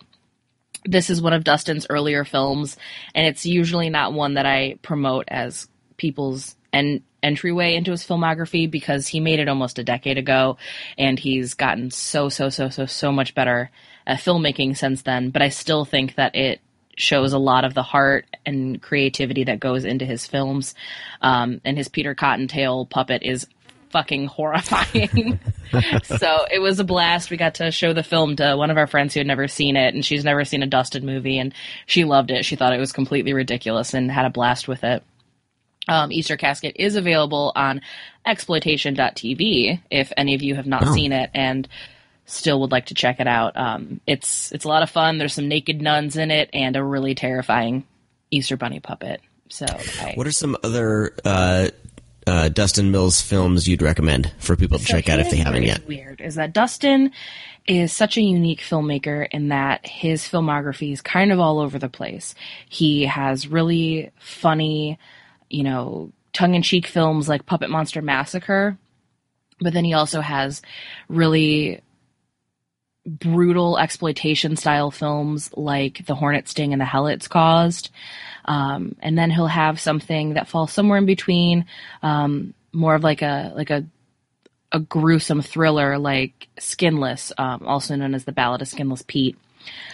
He covers a really wide range, so it depends on what you like. If you want a weirdo art film, check out Apple Cart. If you want something that's a little bit more palatable, you could check out, Night of the Tentacles or Puppet Monster Massacre. But of all of his films, my favorite is probably Kill That Bitch. I love that film a whole lot. I think that it's something that fans of slashers would like. But, his movies are all made on shoestring budgets, and it's always so impressive to me to see what he's capable of doing with such a small amount of money. And if you have kids, he even has a family-friendly movie called Halloween Spookies. I'm actually in that one, but it's a kid-friendly horror anthology, and I believe that that's available on YouTube. Nice. Very nice. Yeah. What else you got? All right. So the next one is I finally caught Darren Lynn Bousman's Abattoir. And Abattoir is a movie that I feel is tailor-made for me. I know that a lot of people did not like this film, and a lot of people seem to be pretty hit or miss with Darren Lynn Bousman. For those who don't know, he's the guy behind Rebo the Genetic Opera and The Devil's Carnival, Saw 2, I think 2 and 3. But I personally love his filmography. I love how uniquely him all of his projects are. And Abattoir is the story of a house that is being built out of essentially murder rooms. So, a tragic event happened in a bathroom at this house, or a murder took place in the living room of this house. And this guy is purchasing these houses, removing the room where the traumatic event happened, and then building a house out of all of those rooms, which is so fascinating. Like, it's the craziest concept to me. And it follows this crime reporter, or she's a reporter trying to be like a crime reporter, and her sister and her husband and son, so her sister, brother-in-law, and nephew, are all brutally murdered. A dude buys their house, and then they go to visit the house and see that the room they were killed in has been removed. And it, follows her down her journey of discovering the truth of the abattoir. This movie is very weird in that it feels like it's playing with time. Like, she dresses very 1940s. She drives an older car, but it's definitely still in modern day. Lynn Shay is in it, and Lynn Shay is dressed like she's in the 50s. It's really interesting. I really liked it. I thought it was super weird, and it's very, very theatrical in its nature, which is what I like about Bousman's films. The premise itself is really, really, really fascinating, and if they don't make an abattoir haunted house, like, people are doing something wrong, because it's the coolest idea for a haunted house. But I really liked it a lot. Zach liked it, but I don't think he was as on board as I was. He just kept laughing and being like, this movie's ridiculous. What is happening? I'm like, it's so fun though. But we caught that one on Netflix, and I definitely recommended by someone like myself. But if you're looking for something a little bit more serious or more like run-of-the-mill Ghost, you're going to be disappointed because it is a little off the wall at times, but it's fun. It's really cool. The premise is fun. I think the premise is really cool. Yeah, I think that it's so unique. Like, I never would have thought of doing something like that, but it's really cool that way. It's very like the 90s 13 Ghosts at times, because that's kind of the rough idea of, you know, capturing all of like the terrible things that have happened and putting them in one place. It's very similar in premise to that, but it's so weird. I loved it. I had a blast, and it stars cool. The girl. Oh God, I can never remember her name, but she's his lead in the first Devil's Carnival, so she's in it and she's great. And then Joe Anderson, who I know mostly from Across the Universe. And they're both dynamite. Like, they both give really good performances. And I loved it. I thought it was a lot of fun. Awesome. And it looks like the cinematographer who shot Oculus did this. I'm not even going to attempt his last name. I don't know.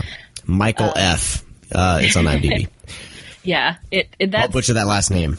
And that sounds, you know, that it's about right. It has very much like that same visual style to it. So if you liked that movie, I think that you'll like kind of the visual storytelling they're doing with this. I think the editing in this movie is a little wonky, but overall I really liked it a lot. But I don't know how Brad feels about it. I don't think he liked it.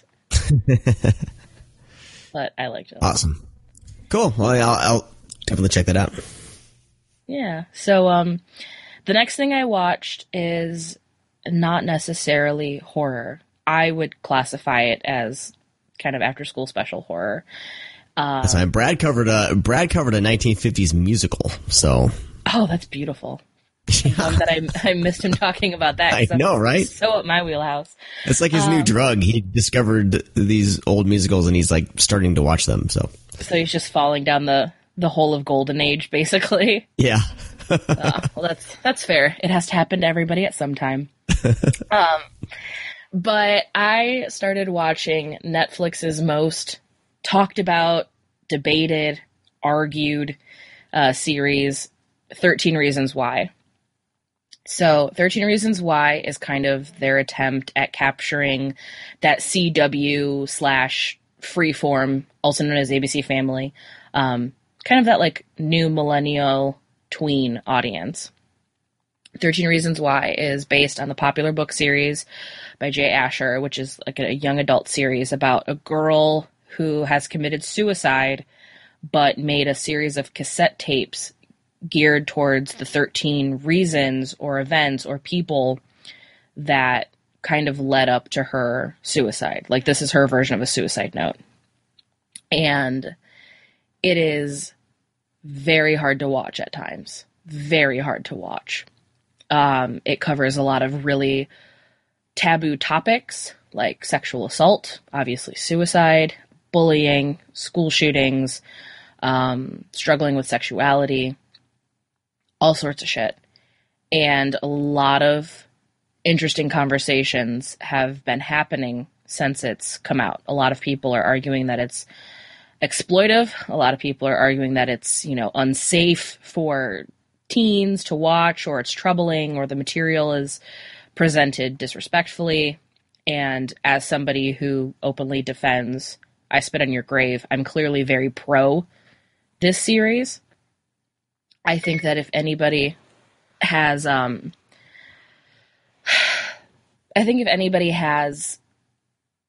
children that are of the junior high to high school age, I think this is something that you might want to watch with them. I stress watching it with them, because it does tackle some topics that are really, really difficult, but are unfortunate realities. And I think that it's presented in a way that may be beneficial. If you have, you know, a child that is struggling with depression, I would not recommend, you know, hey, check out this show, and leaving them to their own devices. I think that this is the definition of an after-school special. This is something that you should watch with your children and explain to them what's happening, why it's happening, and what you can do to prevent it from happening in your own life.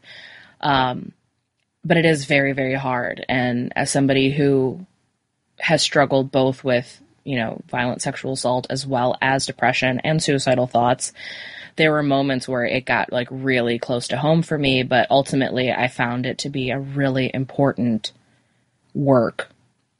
So I'm curious to see what other people think about it, especially people with children. But it's something that I recommend, but I do recommend it with caution. Like if you have had issues in the past, know where your limits are. They do have trigger warnings in front of the more difficult episodes to watch.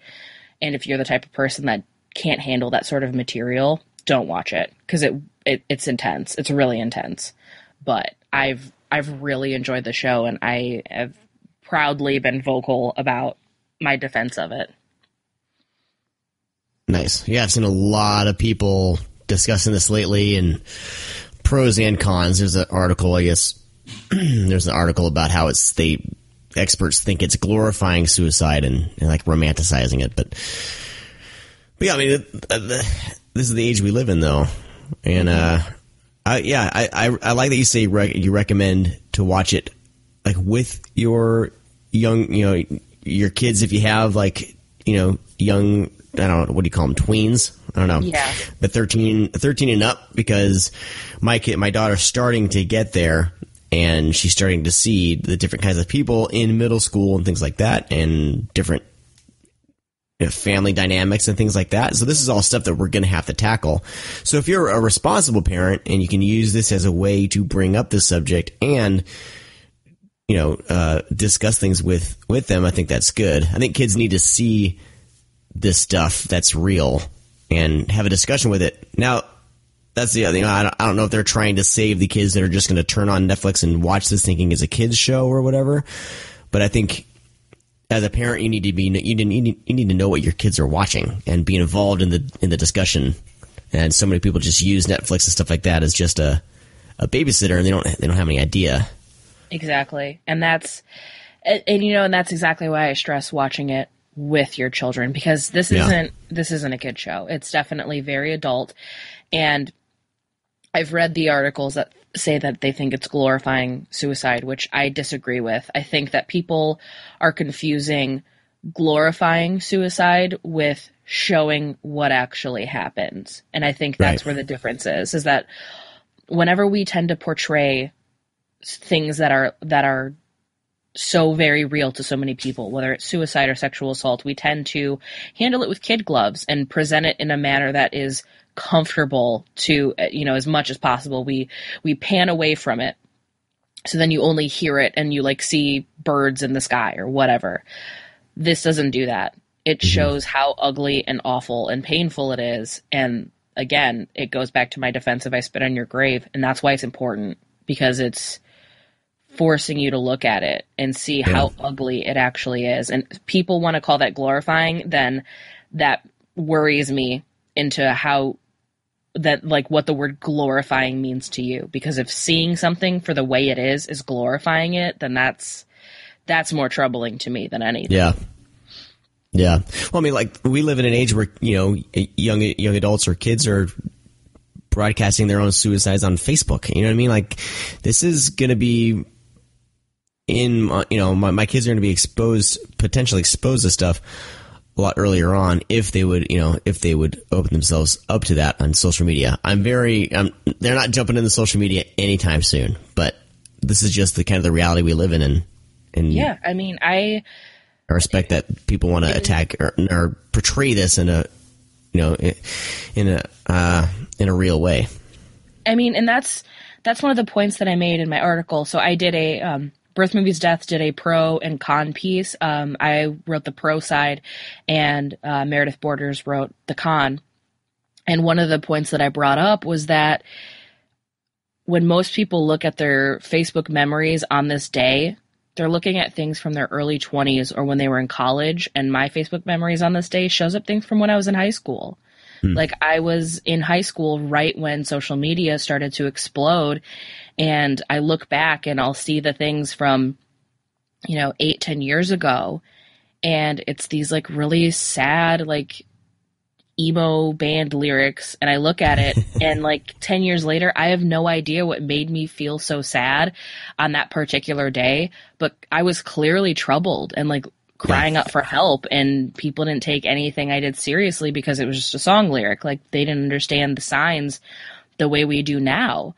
And it's really weird to look back and see kind of the documentation of what I was going through, and to know 10 years later that I have no idea what it was. So clearly, in the grand scheme of life, it didn't mean that much, but at that time, it meant everything. And I think that's what's so fascinating, and that's what I wish more people would be open about. And that's why I like this show so much, is because we don't want to address how awful things are and how permanent they feel when we're in high school, because it's unpleasant, but it's a reality that we live in. And you're right. I mean, kids are broadcasting their suicides on the internet. They're putting them on Facebook Live. They're doing their suicide notes on their YouTube channel. And it's about time that we have these discussions of how the internet and its influence has changed the way that suicide is talked about. Because I think these, quote unquote experts that are talking about, how problematic it is, these are people that didn't have the internet when they were that age. They don't, like, it sounds really shitty, but you can have as much education and insight as you want on how you think these teens are going through it. But if you weren't a teenager in the age of the internet, you really don't understand what they're talking about or what they're going through, because you haven't experienced it. You've only witnessed it as a bystander. So I keep seeing these articles pop up and I'm like, I'm sorry. I get that you have a PhD and you know how the mind works, but like, this is uncharted territory. So I don't think they really know what they're talking about. Yeah. And that's just my honest opinion on the whole thing. And since we're on the subject, I just want to plug the National Suicide Prevention Lifeline. Absolutely. Always. It's suicidepreventionlifeline.org. If you or someone you know or you're close to, feels they need to speak with a mental health professional, it's suicide prevention. I keep losing this. Suicidepreventionlifeline.org, or you can call 1-800-273-8255. So, all right. Yeah. Reach out. So, on less depressing news. it's important shit. We got to deal. Some dark shit. Speaking of some dark shit, I got to see The Void. Now, this was something that was highly, highly, highly anticipated. It's from Jeremy Gillespie and Stephen Kostansky from Astron 6 is what they're known for. And as y'all know, I'm a big old fan of them Astron 6 boys. But this was kind of like their first endeavor outside of the Astron 6 bubble. And The Void has been getting very mixed reviews, which I totally understand. But I had a blast with it. I thought it was a lot of fun. And I think that's what I'm going to stress, is that I think that it's very fun. I don't think that this is going to change the landscape in which we talk about horror movies. I don't think that this is going to be on my top 10 list this year. But I think that it's a really solid effort from two very competent filmmakers. I think this was a film that they made as kind of a love letter to a lot of the films that they enjoy and that have inspired them throughout the years. And I think they got really caught up in that and didn't flesh out the story as well as they could have. But the effects are really cool. The imagery is really cool. It's a fun movie to watch with a group of friends. I enjoyed it, but there is a lot of room for growth. And I think that that's the important thing, is that this showed a lot of fucking potential. A lot of potential. Yeah, hell yeah. So I don't know why people are so quick to just shit on it, because it wasn't like the perfect dream that they wanted it to be. I mean, get over yourselves. they're working, they're doing something cool. They're clearly showing that they have room to grow, and they know where to go from here. And I'm excited to see what comes next from them. But I liked The Void. Exactly. If you like gross out monsters and like really weird imagery, then you're going to have a lot of fun with this. Awesome. Yeah, me and Brad disagreed on it for sure in our conversation about it before this. Only imagine what he had to say. Yeah, but I think BJ, I think you and I are on the same page. Like, I look at this as like kind of a first film, right? Filmmakers very passionate about branching out and doing something different, having a go at it, and they definitely have a lot of potential moving forward as far as diving into this sort of horror movies. So, yeah, it's funny because I tweeted at Astronaut 6 the other day, and I kind of like said, I tagged The Void as well, and I had said basically that it shows a lot of potential, and I'm excited to see where it's going.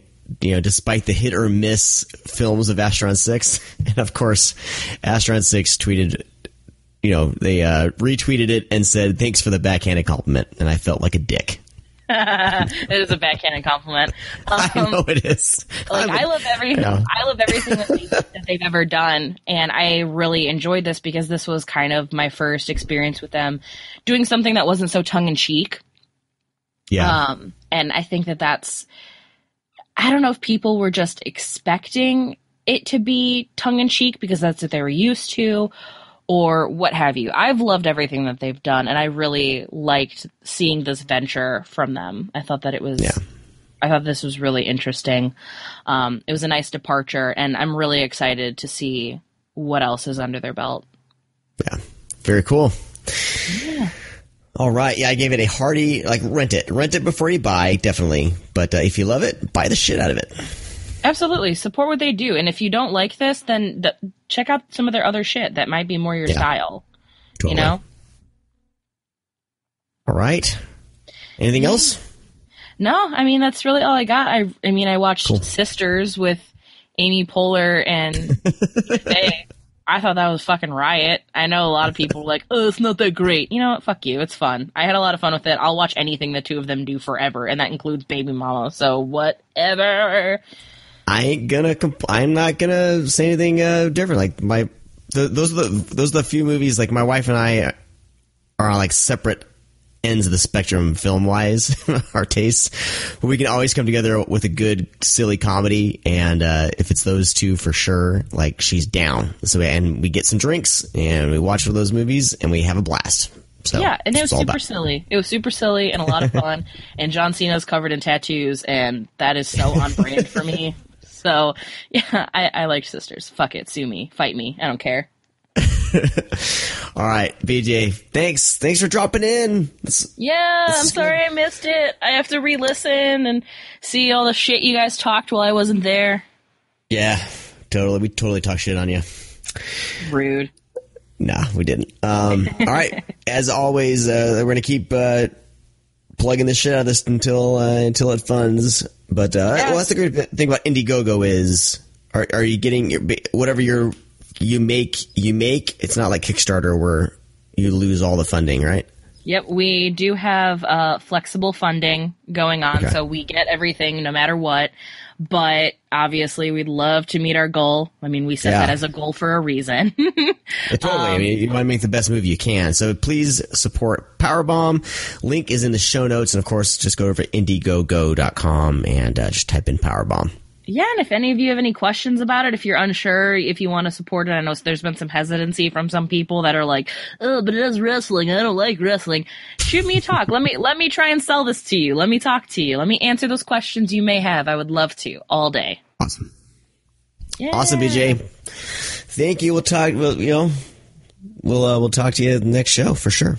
Perfect. Miss you, boys. Talk to you next time. Well, Josh Obershaw joins us now with the news. Josh, what's up, man? How you doing? I'm doing good. How about you, Sean? I'm doing great. Can't complain. It's been a little while. It has. I'm trying to remember, like, all these episodes have been blending lately. But yeah, the last episode we did not have a news segment. So welcome back.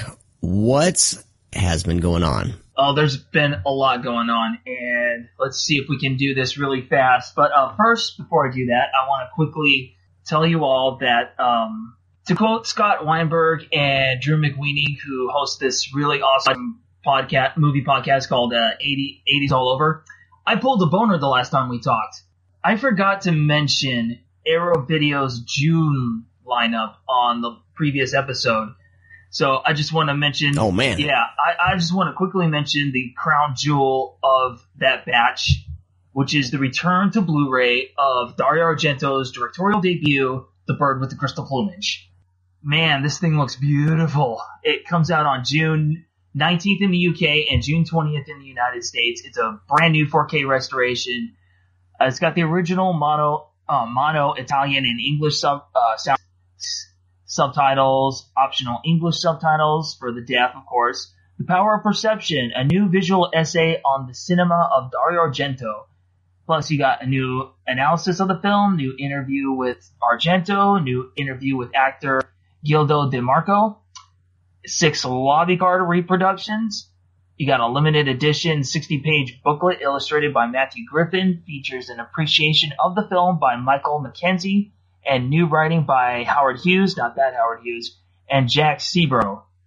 So, wow. Apologies that I left that out. You probably already know about this, but it's good that this movie is back on Blu-ray because I missed out on the Blue Underground edition.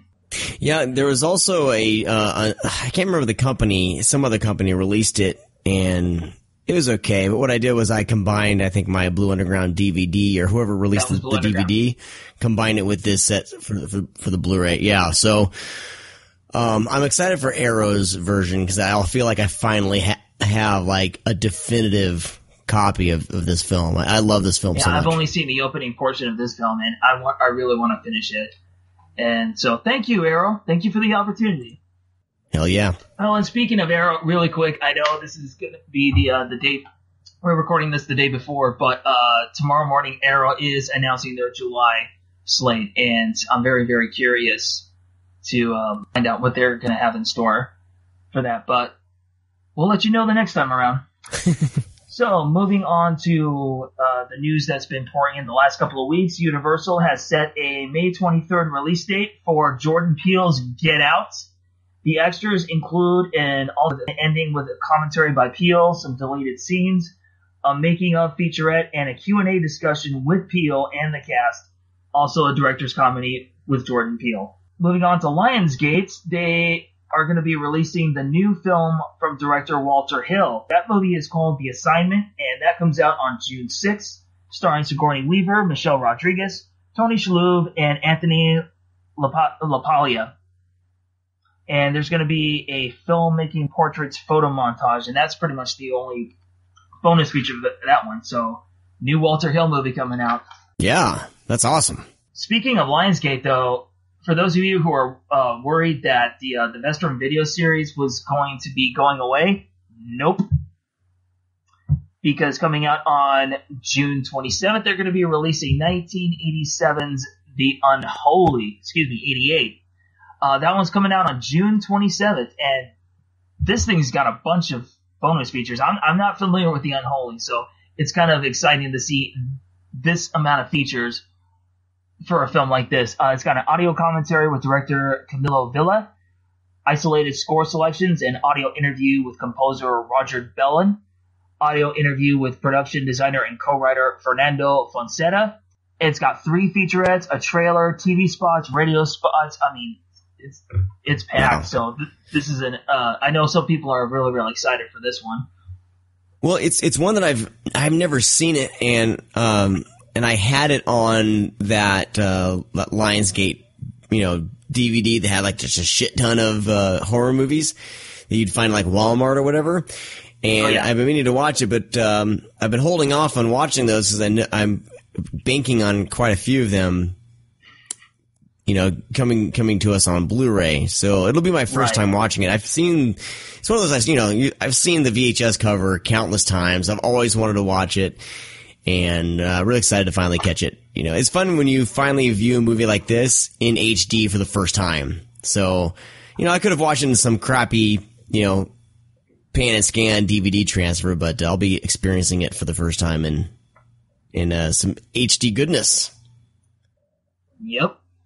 And it's funny now that I think about it. This film, the reason why this is so unfamiliar with me is because this is one of those titles that I mistook for another film from that era with a similar title. I keep getting this one mixed up with a movie called The Unnameable, which I have vague memories of seeing when I was a kid. My folks rented this, and I think it was also on Vestron Video. I don't know. I could be mistaken, but it was one of those really off the wall Vestron Video things. And what else do we got coming up? More Code Red. They just keep on coming. We've got 3 more that are coming out in May. Those titles are High Point, Last Plane Out, and The Funny Farm. No, that is not the Chevy Chase film. Not too many bonus features on all of these. For example, High Point has an interview with executive producer William J. Immerman.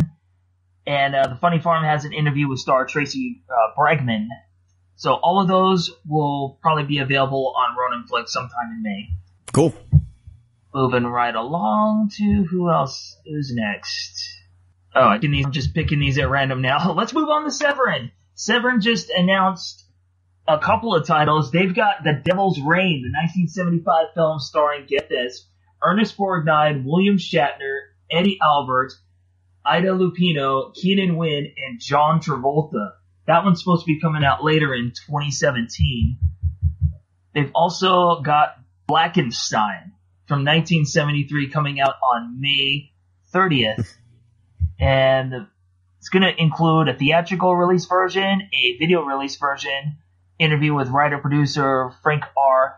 Saletti's sister June Kirk, archive news broadcast on the murder of writer-producer Frank R. Saletti. Interesting. Producers, directors, actors Ken Osborne and Robert Dix remember writer-producer Saletti. Sorry, I butchered that. So that's gonna be a fun one, I think.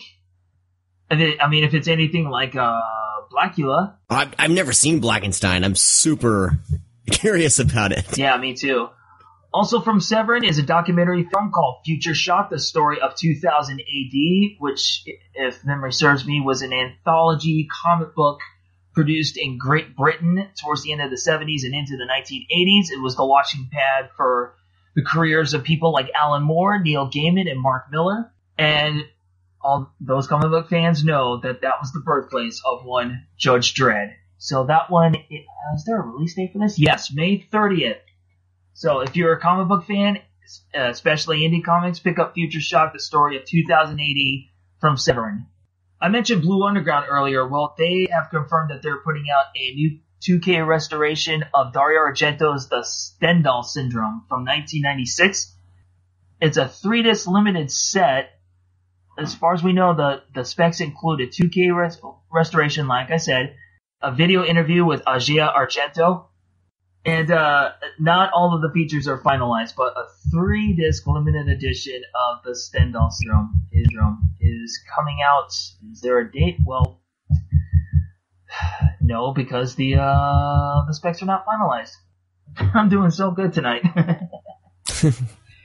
You know, I really liked your guys' take on 8 Million Ways to Die. That was, you know, just hearing about this movie was entertaining enough, and I just can't wait to see this movie. It just sounds completely crazy. So Kino Lorber is going to be putting that out on June 20th, and check out the bonus features for these. There's interviews with Rosanna Arquette, Andy Garcia, Alexander Paul, writer Lawrence Block. There's a commentary with film historians Howard Berger and Nathaniel Thompson. This thing's even got a reversible Blu-ray art for 8 Million Ways to Die. It's incredible. I can't wait.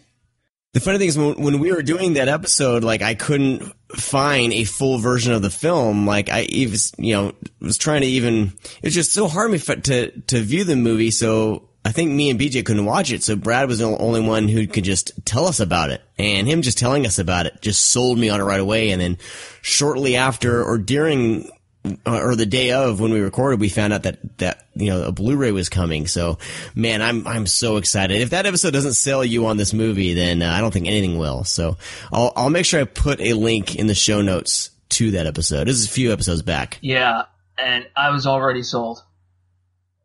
So I can't wait for this. June 20th is the release date for that. Very quickly, Scorpion Releasing is going to be putting out the the glorious Canon Films musical The Apple on June 6th. It's a new HD master. Oh my god. And you got a commentary by Catherine Mary Stewart, and you also have an on-camera interview with Catherine Mary Stewart as well.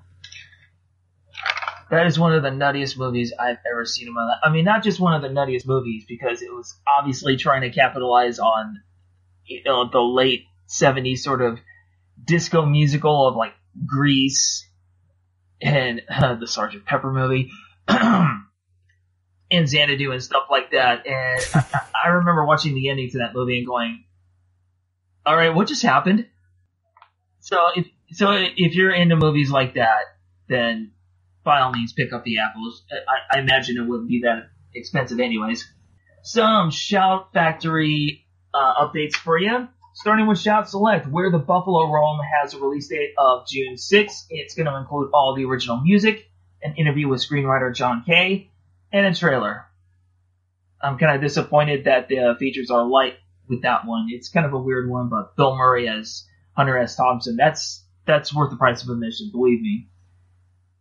And moving on to Scream Factory, they have a double feature of The Night of the Sorcerers and The Lorelei's Grasp. That one comes out on July 18th. We have a release date for their collector's edition of Species. That is July 11th. The collector's edition of Slither comes out on July 25th. Yes. And they also announced another IFC title. That one is The Autopsy of Jane Doe. That one comes out on May 2nd and is going to be sold exclusively at Walmart. Oh yeah, and speaking of being sold exclusively, I haven't seen The Void yet. You have, right? Yes. Yeah, well, that's going to be sold exclusively on Diabolic DVD. So if you really want a Blu-ray of that movie, that is the place to go. I know people can see it on VOD platforms, but if you want to own the thing, that is where you should go. DiabolicDVD.com. Yeah.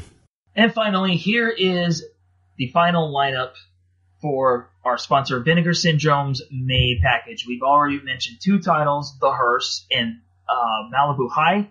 The other two titles, Days Pono. It's a DVD only of That's Outrageous. And also another one of their Peakorama double feature DVDs, Pussycat Ranch and Here Comes the Bride. And of course, the first 1,000 copies of The Hearse sold through VinegarSyndrome.com will include a double thick embossed limited edition O card designed by Chris Garofalo. Now, this package is going to be 40% off until May the 1st. So you've got a couple of weeks, or maybe more so like a week and a half to get it 40% off.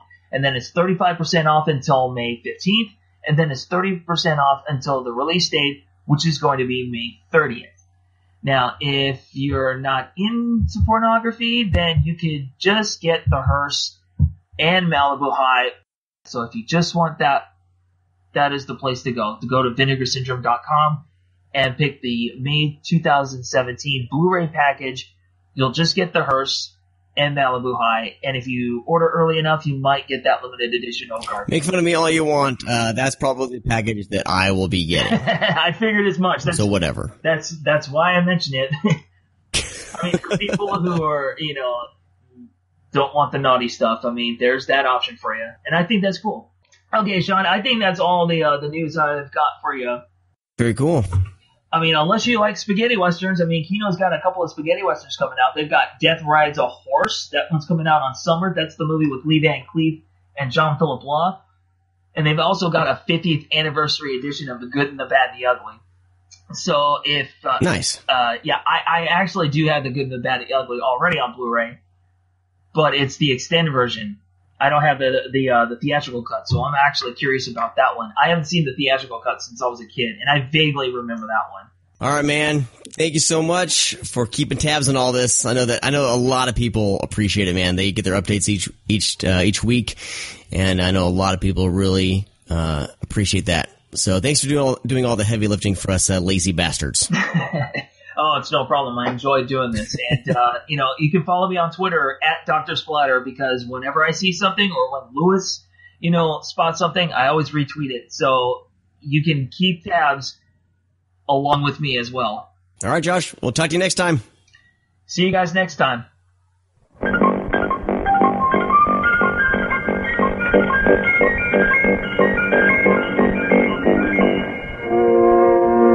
All right, let's jump into the next segment of the show. That's maybe I shouldn't be talking like main segment, right? Like the next segment, right? We're gonna jump into the next segments. Let's talk about. We've talked about a lot about Warner Archive this episode. Let's keep it going. Yeah.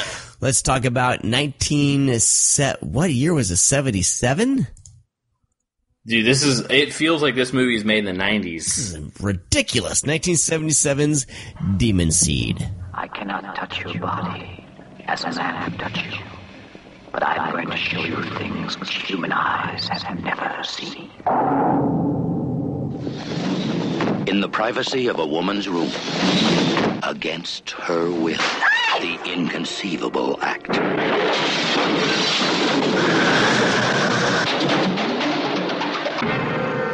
Julie Christie carries the demon seed.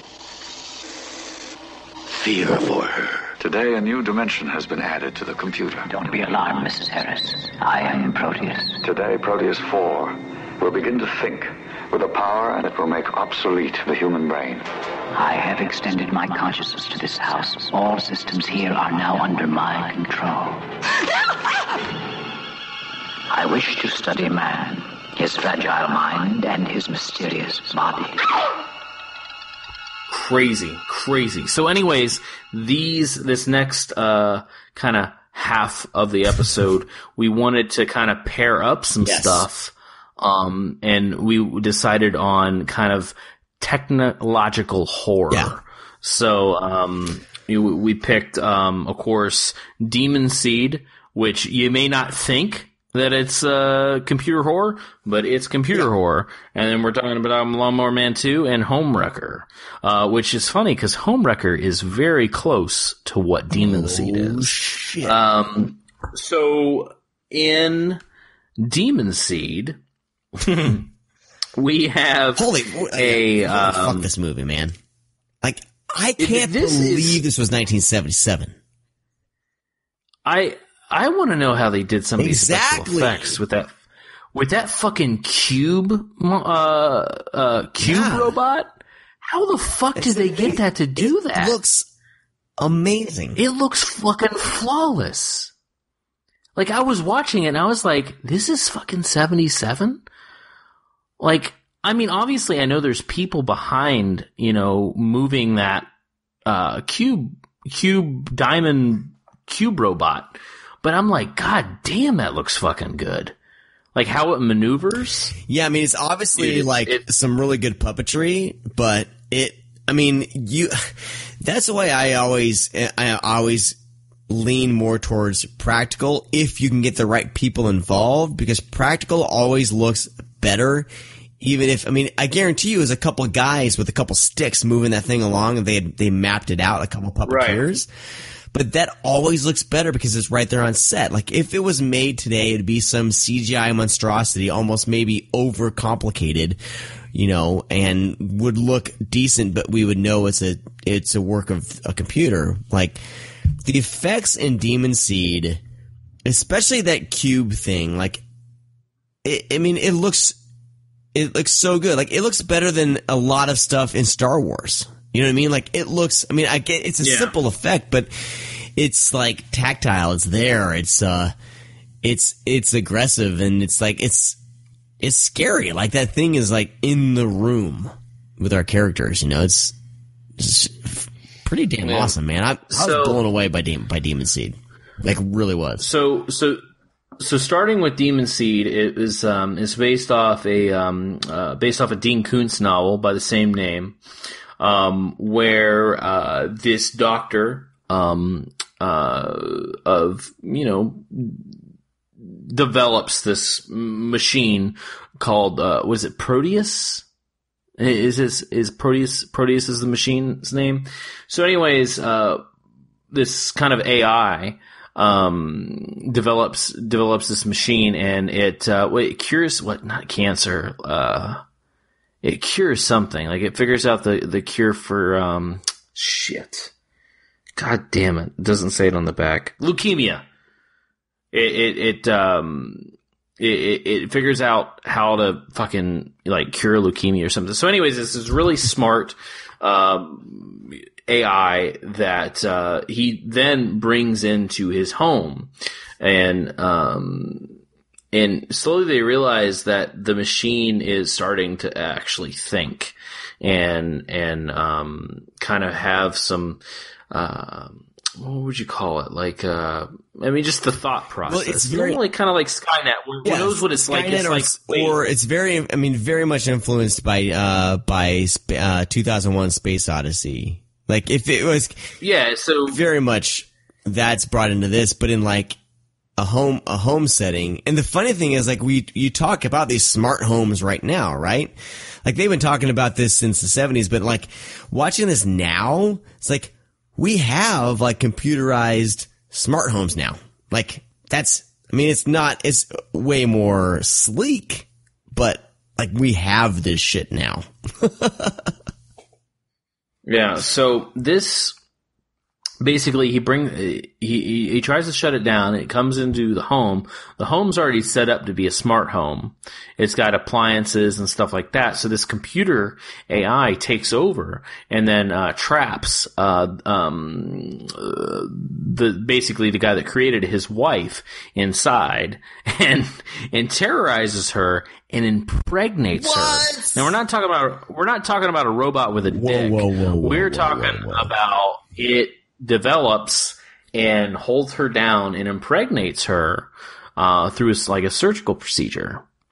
We got to and then holds the home. It's not like a normal smart home. Like the guy's a scientist, so it actually has like a scientific lab in the house. Yeah, so it has access to things that maybe could lend themselves to creating some sort of life organism. Well, it becomes maximum overdrive in the house. Yeah.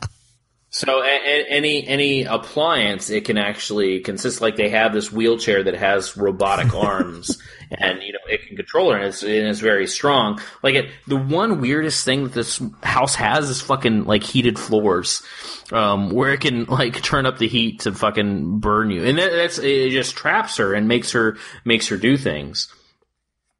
And it just fucking gets so fucking crazy. Like, when I first was gonna watch Demon Seed, I remember hearing about it, and I never read the Koontz novel. And I was like, oh, we're gonna get some kind of like, weird, like, demonic shit. No, this shit is fucking computer shit gone wrong. Yeah.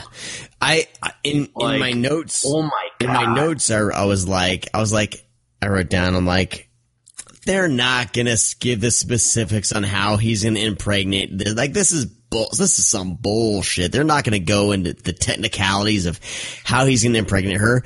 And then like 10 minutes later, here is how I am going to impregnate you. It goes through the specifics on how possibly this actually could happen.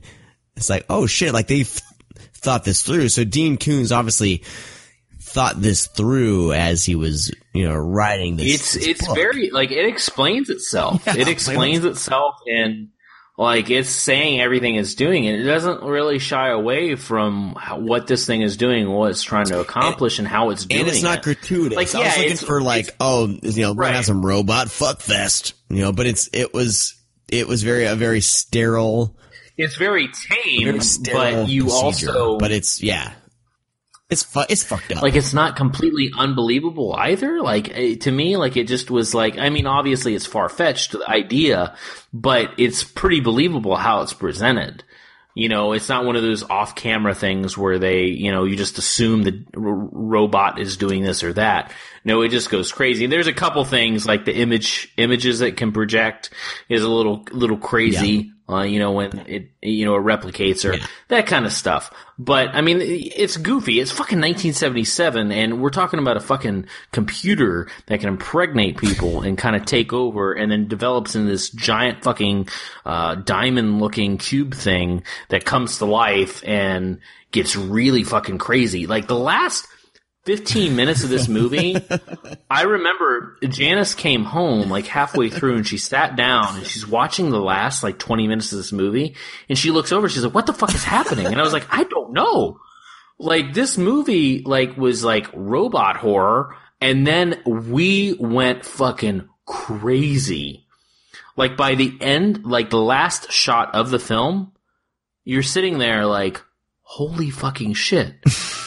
Why isn't more people talking about fucking Demon The only Seed? thing I wrote, because I didn't want to spoil it, was, "Dat ending." That's all I wrote. Dude, like, this movie is worth, like, I mean, the movie is good. Like, you're gonna be highly entertained throughout the film, but the last 15 minutes of this film is totally fucking worth it. Yeah. Because once we have Diamond Robot Cube thing shows up, like, it gets crazy, and then you're just in awe watching it. Like, well, this is really fucking good for the 70s. Even Robo Baby is... Well, if you turn it over, you get to see a glimpse of Robo Baby. Yeah. But man, fucking shit, man.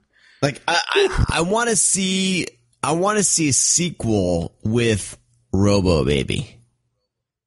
And that's not a spoiler. It's not a spoiler. It's not a spoiler. But I tell you, man, like, this, it's good. It's really bizarre. It's really weird. It's really just out there. But man, it's definitely, whew. Like, I was highly, like, I was getting more and more entertained, each minute that this film went on. So, and it's crazy that this is the guy that, you know, another film I highly recommend if you want to see the director and the writer. You want to see some psychological fucking crazy shit. Is his film that he did after this. I think Scream Factory released it on their label, and then Arrow has it over in the UK. It's called Wide of the Eye. Yeah. It's so fucking good. But you could kind of see those movies go hand in hand with one another. Just kind of the insanity that's behind it. But I mean, this guy is ridiculous, and it's a shame he didn't direct more movies, because he's done like 4 YouTube movies, you know, like documentaries. And then we want to talk about Warner Archive. Warner Archive released his other film on Blu-ray called Performance with Mick Jagger. Damn. So have you seen that? Yeah, I have that. It's good. It's good. Yeah. It's no Demon Seed or Wide of the Eye, but it's good. I haven't seen his other film. I don't think he's made much more than that. Like, he's done Performance, Demon Seed, and Wide of the Eye, and then Wild Side in 1995. Like, those are his films, like 4 films. Wild Side in 1995 with Christopher Walken. I'll check that out. I've never seen that. He directed it as under the name Franklin Bronner, so maybe he wasn't too. I tell you, man, oh, dude, he fucking killed himself. God damn it! Is this happening again, man? He killed himself in '96, right after that movie was released. Oh shit! They released the director's. Man, that's crazy. Well, he did this movie called The Argument in 1971. It wasn't released until 1998. It's like a short film. Maybe he's not happy with any of his films. But I tell you, he definitely had an eye, and he definitely had I mean, he had a imagination. Yeah. For anybody to sit down and bring Dean, number one, if anybody brings one of Dean Koontz's wild books to the screen, that's really fucking hard to do. And the same thing goes for King too. It's really hard to adapt something, staying true to the source material, something like Demon Seed. There hasn't been a lot of really good Dean Koontz adaptations. Like, I feel like there's been a few really good Stephen King. Like, I feel like Dean Koontz is kind of underrepresented in as far as like film. Like, I think there's been like a few like TV movies, but like Dean Koontz is like one of the most popular horror writers. His good stuff is goofy. Yeah. Yeah, it's just that some of it's like, I really still enjoy Phantoms, I enjoy Watchers, but still, those movies are really out there. And goofy, Affleck was the bomb. Phantoms, yo. I'm a fan. I'm actually a fan. I like Phantoms a lot. I think it's really. I think the book is incredibly a lot better, but I mean, I still love it's fun. Phantoms quite a bit. There's some bad CGI in it now, but I mean, it's fun. Listen to this. 2 days before his suicide, Bill Pullman had agreed to star in his new film 33, which already had studio backing. It was set in Istanbul in the 30s, and it was a thriller that dealt with a journalist who becomes trapped in the hideout of a heroin kingpin. So that movie never got done because he killed himself 2 days later. Damn, dude. Yeah. He was offered the chance to direct Bad Influence and RoboCop 2. Shit. Damn. What else? But anyways, art prodigy as a child, he trained at the Royal Academy School of Art, became a celebrated portrait painter in London in the 50s. So, anyway, yeah, I feel like, I wonder, it makes you wonder because he obviously had some talent and he especially had some artistic talent. I mean, with the special effects in Demon Seed in the 70s, late 70s with, Wide of the Eye is a damn good flick. Like, I really enjoy that film. It's got a great musical number too. Yeah, hell yeah. So it's like what would, I mean, it just, not even 10 years later, he commits suicide. It's like, you wonder, like, how eccentric he was, because he obviously was influenced by music, and art. So, it's very interesting. I may need to try. I really now I'm like super, motivated to, I want to check out his, more about him. Yeah. But anyways, watch Wide of the Eye, watch Demon Seed, man. I highly recommend it. So. Dude, another bizarre fact here, Demon Seed was intended to be a comedy. But it was the studio's idea to turn it into a thriller. Why did you make that a comedy? I have no idea. I don't know. That's weird. Yeah. So, all right. Speaking about Demon Seed, and I was hinted, and now we can jump into the video, oh my god, segment, if you'd like to, Sean. Did you just introduce video, oh my god? Nikki. Well, here we are at last. Right where we ought to be. Video. Oh my god!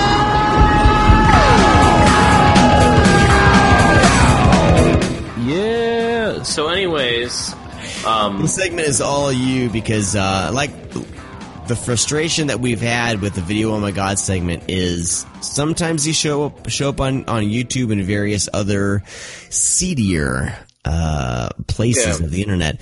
Well, these types of movies, especially like the made-for-TV horror type films, are becoming increasingly harder to find. And so I was unable to watch it, but I'm super intrigued. So please, Brad, sell me on Homewrecker. And hopefully some amazing studio that deserves to have their dick sucked or titties twisted listens and decides to release this. Paramount owns this. Paramount? Well, they can fuck off. They're not going to do that. Yeah, they're not going to do it. So when putting this together, the very first thing that popped up that we said was Ghost of the Machine, but then we realized we already covered that.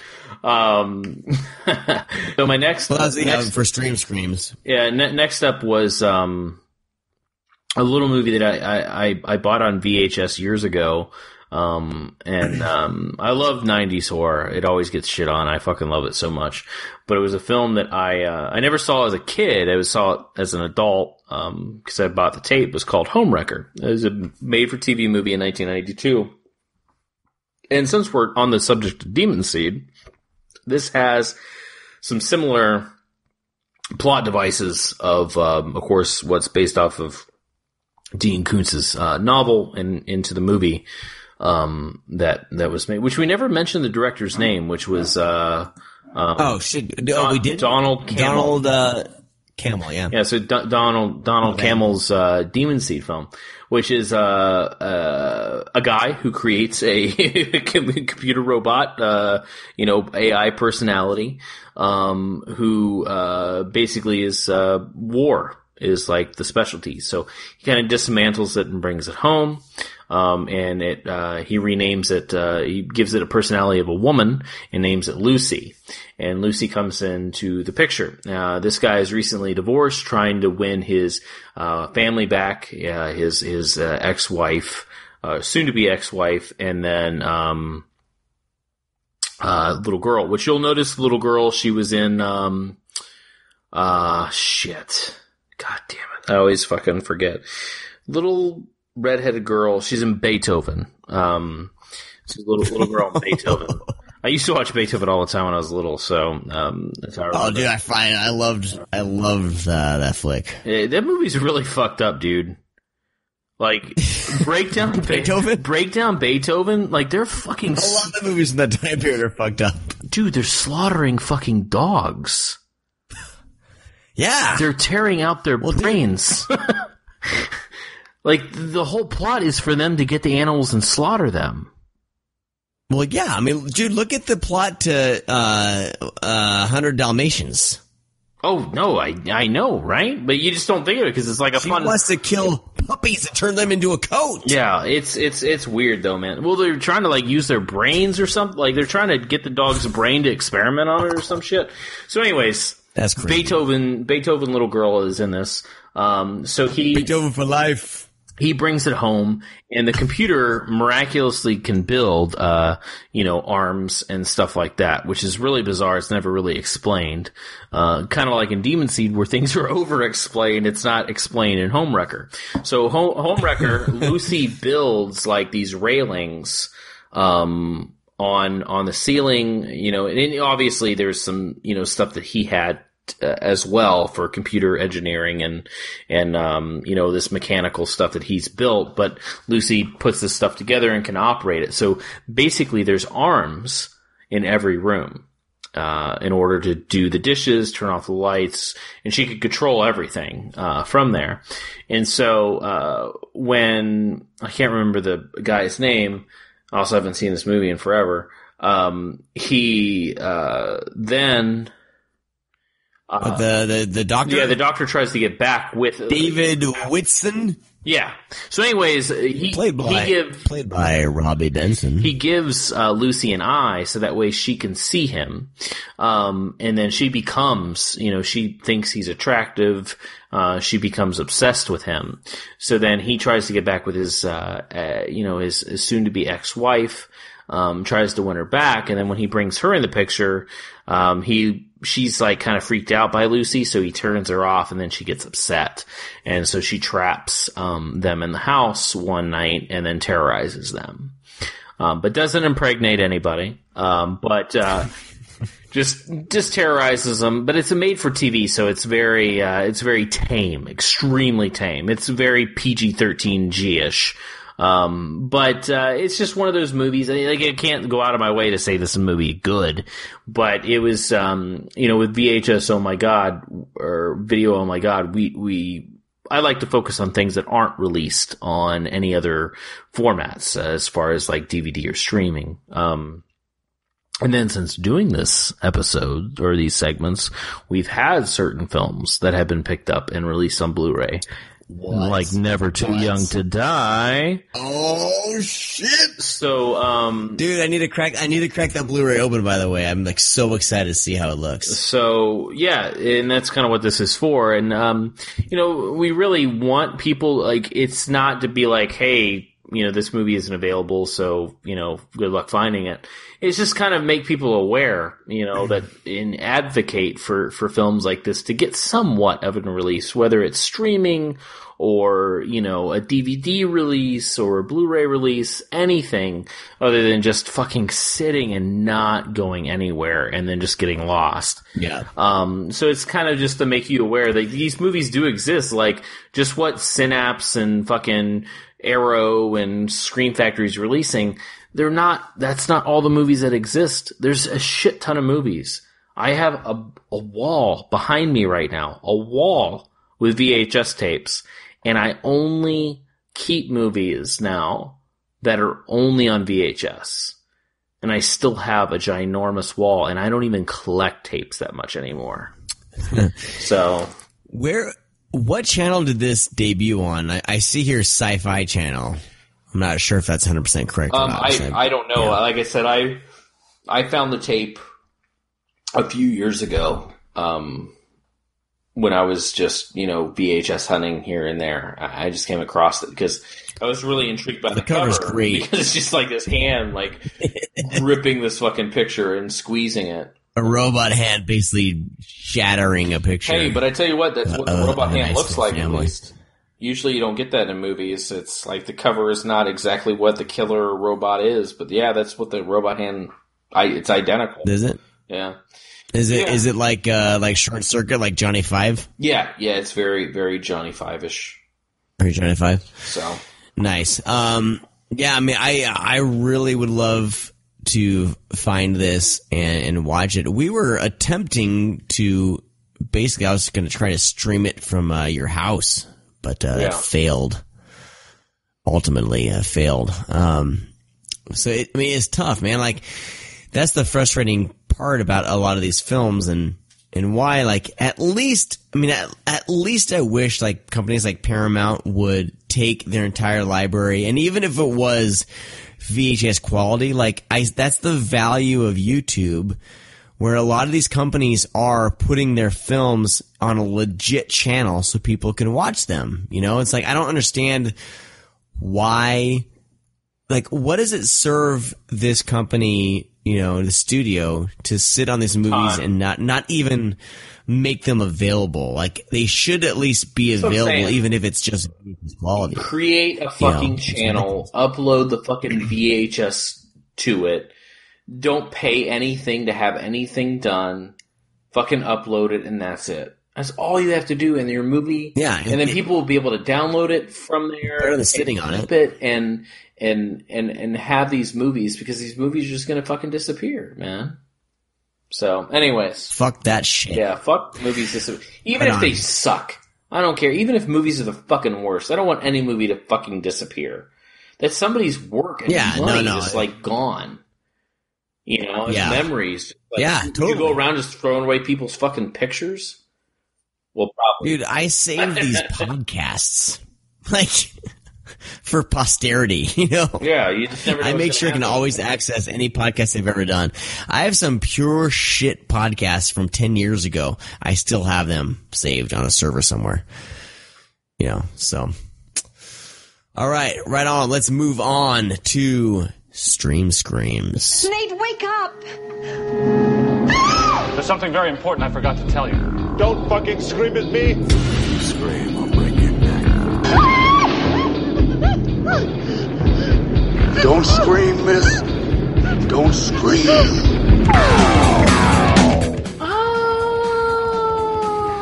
Today we are talking. Dear God, I can't believe you made me watch this flick. This is where we're going to debate, dude. Holy shit. Lawnmower Man 2, Job's War. Or Beyond Cyberspace. The future is now. Get him out of there. He's getting out of control. I've never seen Job like that before. You've got to stop Job before it's too late. And in 3 days, I'll be in every system in the world. credit accounts. This card is no longer... ATM machines. Department of Water and Power. If he can destroy our world, he figures we'll have to turn to him as the new messiah in cyberspace. Jack into the new world order. Follow Joe. First off, oh my God. I guess we need to talk about Lawnmower Man. Oh my God! Coming soon from Scream Factory, which I actually confirmed with Scream Factory because I didn't know this. They are releasing the director's cut of Lawnmower Man, which is like 40 minutes longer. 40 minutes. 40 minutes longer. Okay, hold on. All right, so 40 minutes longer. Do they include both versions? Yeah, well, what's the runtime of Lawnmower Man? I don't know. I'm furiously typing on Amazon right now. All right, so running time is 103 minutes. The director's cut is 141. Oh shit! So I'm sorry, I'm wrong. It's longer. Or wait, no, it's 30. No, it is almost 40 minutes. Yeah, it's almost 38. Basically 40. Holy shit! Has the director's cut ever been released? Well, yeah, because that's the only version I've seen. But it's only been released by, like, odd shit, like CD stuff. I don't know if it's ever had, like, a legit, like, DVD. It was never on the New Line Platinum Series DVD. I don't know. Here's my history of Lawnmower Man, real quick. No, it wasn't. Holy fuck, why the hell aren't they, like, broadcasting this to the world? Like, this is a momentous occasion. Because it sucks. So no, I'm kidding. So my history with Lawnmower Man. I love Lawnmower Man. Is that I can't imagine 40 more minutes of it though. Well, I've watched it twice, so there you go. I originally remember Lawnmower Man because my mom saw it. I didn't. Not that I remember. I might have. But I don't remember anything about Lawnmower Man. I remember seeing Lawnmower Man later, and like later in high school, someone had, one of my friends had the director's cut. I don't remember how. I mean, then it wasn't I'm sorry, it was college. So, someone had a director's cut of Lawnmower Man. That's where I originally saw it. 2 hours and 30 minutes of Lawnmower Man. Holy shit, that's a long movie. I remember watching it and not liking it. And then since we're doing this show, I was like, I still have a copy of the director's cut of Lawnmower Man. So I was like, all right, I'm going to watch it before I watched Lawnmower Man 2 again. Is there more digital sex? I mean, dude, it is fucking insane. Like, this movie feels like I'm on drugs. Like, and here's the legit question I have. All right, and you can't answer this because I can't. It doesn't apply to you because you're not old enough. So I want to know, because we watch films from when we were kids, okay, and we remember them being state of the art technology. Independence Day. It had great technology at the time. Rewatching that, you can see a lot of fucking flaws in the CG and computer digital animation in Independence Day. It looks like fucking garbage. But at the time, that shit looked really good. Watching Godzilla in 1998, that looked really good at the time. Now watching it, it looks like shit.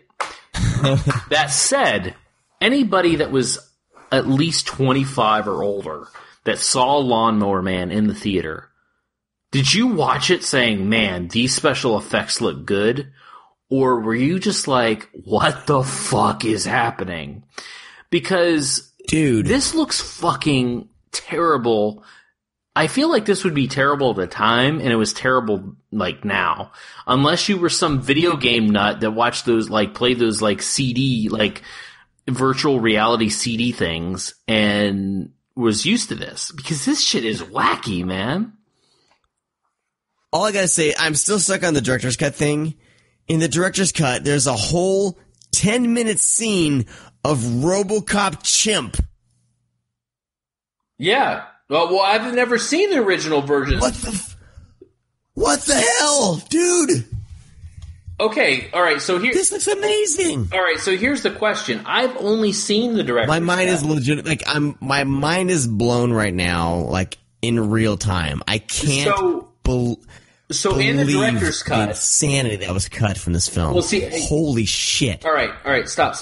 So what I'm saying is that, oh my god, we're still talking about Lawnmower Man 1, by the way. Yeah. So I'm ordering this right now. So I've only seen grindhousevideo.com. Mike, save me a copy, thank you. I've seen the movie, so why are you talking? So I don't know. The unrated director's cut. So I've only seen this. So the opening of the film is a chimpanzee in this robotic outfit that's going around shooting a gun at people and mowing them down. Is this not in the original Lawnmower Man movie? Because this is all I've feel seen. Like it's a little bit in the beginning, but there's a extended 10-minute sequence with RoboChimp and real carnage going on and a helicopter and it's a lot of shit. Like, a lot of shit's happening. What the fuck? It's a long opening. How did I ever see it? So here's the thing, is that I want to know, like, I wish that I was, like, after I saw this, like, years and years ago, I was talking to somebody that was a Lawnmower Man fan, and I'm like, dude, what about that fucking killer chimp sequence? And they're like, what are you talking about? They're like, did you even see the movie? Oh my god! So, I mean, it's awful. It's really bad. And like, but it looks like amazingly awful. I can't. I'm like, there's a website that shows the complete, like, in screen caps, the complete scene, and it looks amazing. So, anyway, I need a drink.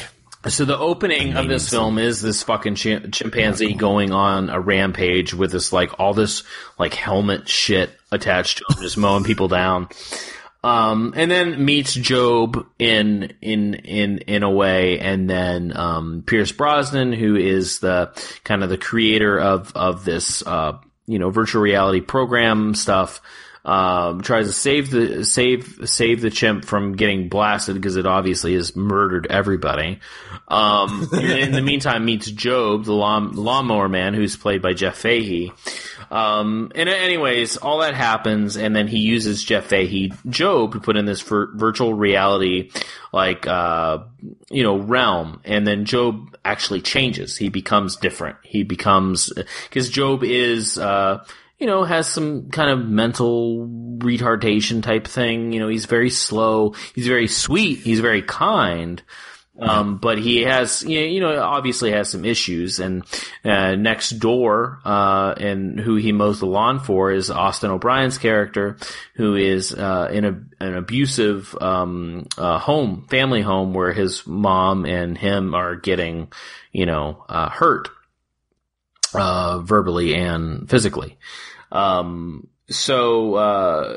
I guess not mental. I don't know if it's mental retardation. I don't think it's that. He just has some mental disabilities. I want to more be PC. I don't know if that's quite correct to say. I don't want to offend anybody. So all our listeners gone. I hope not, because I don't want to offend anybody, because that's a serious thing.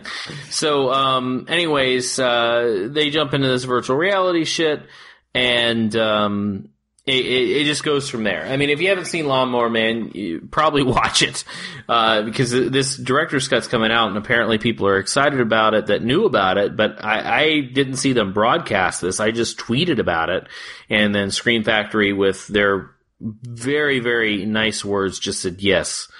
And then I put just kudos. But anyways, I'm happy that they're putting this out. It's a really weird movie. The special effects are fucking horrendous. It gets super fucking wacky. But we're not talking about Lawnmower Man today. We're talking about Lawnmower Man 2, which is I think is very, very underseen. And since you are laughing and you have talked a little bit of shit about it, and we haven't talked about this at all. Oh my god. I thought I'd seen this. Lawnmower Man 2 is a lot better than Lawnmower Man. I know that we're gonna argue and laugh about this, but what? Lawnmower Man 2 is not bad, man. What's the real, cause I always knew it as Lawnmower Man 2 Job's War. Beyond Cyberspace. Apparently it's known as Lawnmower Man Beyond Cyberspace. It's directed by Farhad Mann, who was the creator of fucking Max Headroom. Ooh, that explains so much. So much sense. That explains a lot. I'm watching this movie. So, he was involved with the story as well as Michael Miner was involved with the story. But have you ever seen the original miniseries of Max Headroom? Yeah. Not the fucking like Pepsi commercial or whatever, but the miniseries. Like it's like an R. It's totally like R-rated. No, I've seen Max Headroom. Yeah, it's like bleak as shit. And I've been trying to track that down. I think it was on DVD for a while, but I remember like going back to Max Headroom. I had only known him from the commercials, right? So I saw the VHS of Max Headroom the movie, which was basically a re-edit of, I think it was a re-edit of the miniseries. I think the miniseries was a UK, it was like BBC or somewhere, UK miniseries. For the US, they edited it down to a movie. And it was bleak as shit. Like I don't remember, I want to watch it again, but I remember like there were people's body parts being chopped off.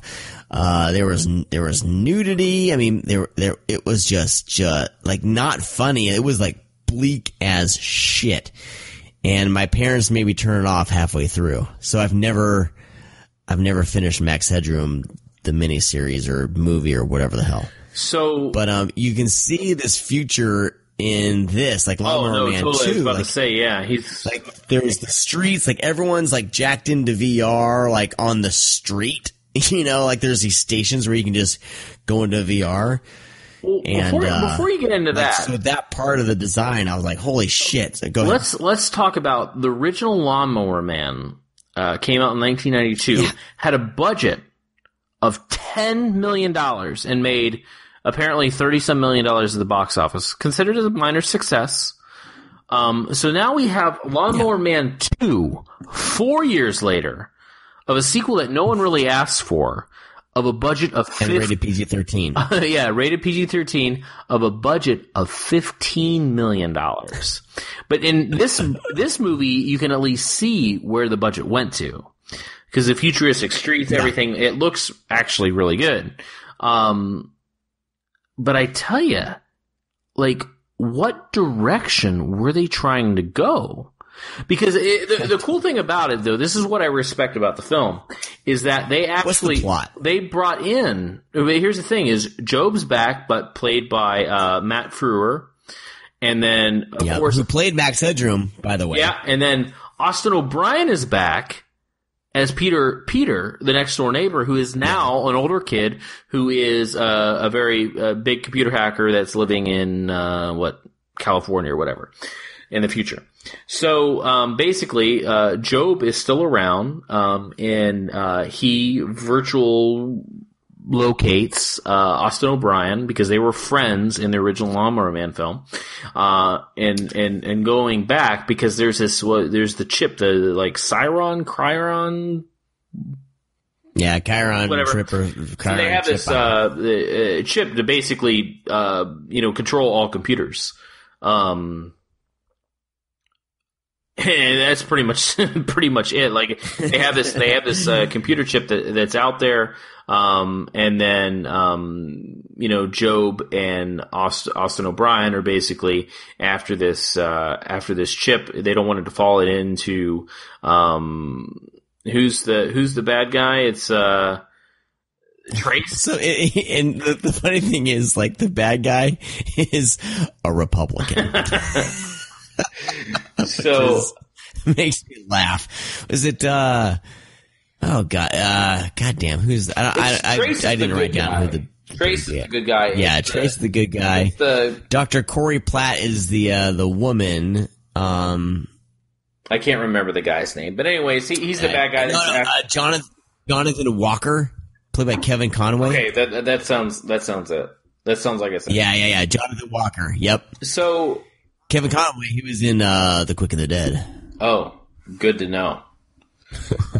So basically, they're after this chip. But what's crazy about this film is that the budget's bigger. I mean, we do have 4 years of change in the world, but a budget of $15 million, and this movie fucking bombs. This was in the theater. Like, I'm sure when Lawnmower Man 2 came out, this isn't directed like stuff in the 80s where you could just release sequels on VHS and they'd be successful. Like, we're getting in to the late 90s right now. And Lawnmower Man 2 is being released in theaters. No one fucking cares. No, do you want to hear the competition of that weekend? Oh, God. January 12th, 1996. This is based, let's see, let me try to do this by box office. Eye for an Eye with, made $26 million. That was the, I'm thinking Eye of the Beholder with Sally Field. No. Eye for an Eye is the Isabel, Sally Field and Ed Harris. Oh yeah, it is the Sally Field movie. Okay. All right, I was right. So that was the box office winner. Like that. Yeah, that movie's really good. Was, right behind it was those guys. Don't Be a Menace to South Central while drinking your juice in the hood. Third place was Biodome. Stop. You just said jizz in the hood. Juice. I meant juice. Oh my God. All right. So we have Eye for an Eye, which I believe, if I'm not mistaken, those are the people that went on to do that team of writers and everything went on to do Jurassic World, by the way. Oh, wow. The writers and stuff like that. It's like a team of people. Amanda Silver and Erica Holzer. I believe so. I think if you look it up. Amanda Silver sounds familiar. Is that? Well, Amanda Silver, Dawn for the Planet of the Apes, and she even did Jurassic World. Yeah, it's the same. Those people have been around forever. Yeah. And I think they actually did Point of No Return as well, the La Femme Nikita remake. I would imagine. But they wrote, maybe, I don't know.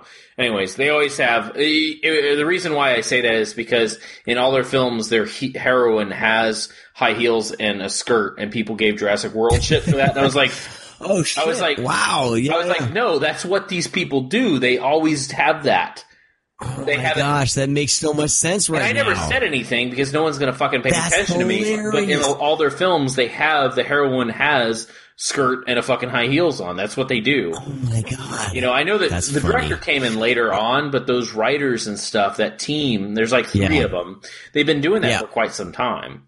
But, yeah. All right. So Erica Holzer. Erica Holzer wrote the novel for Eye for an Eye. So it's Amanda Silver, and she wrote Eye for an Eye. And my fucking computer's Rick Jaffa. So I don't know if they're.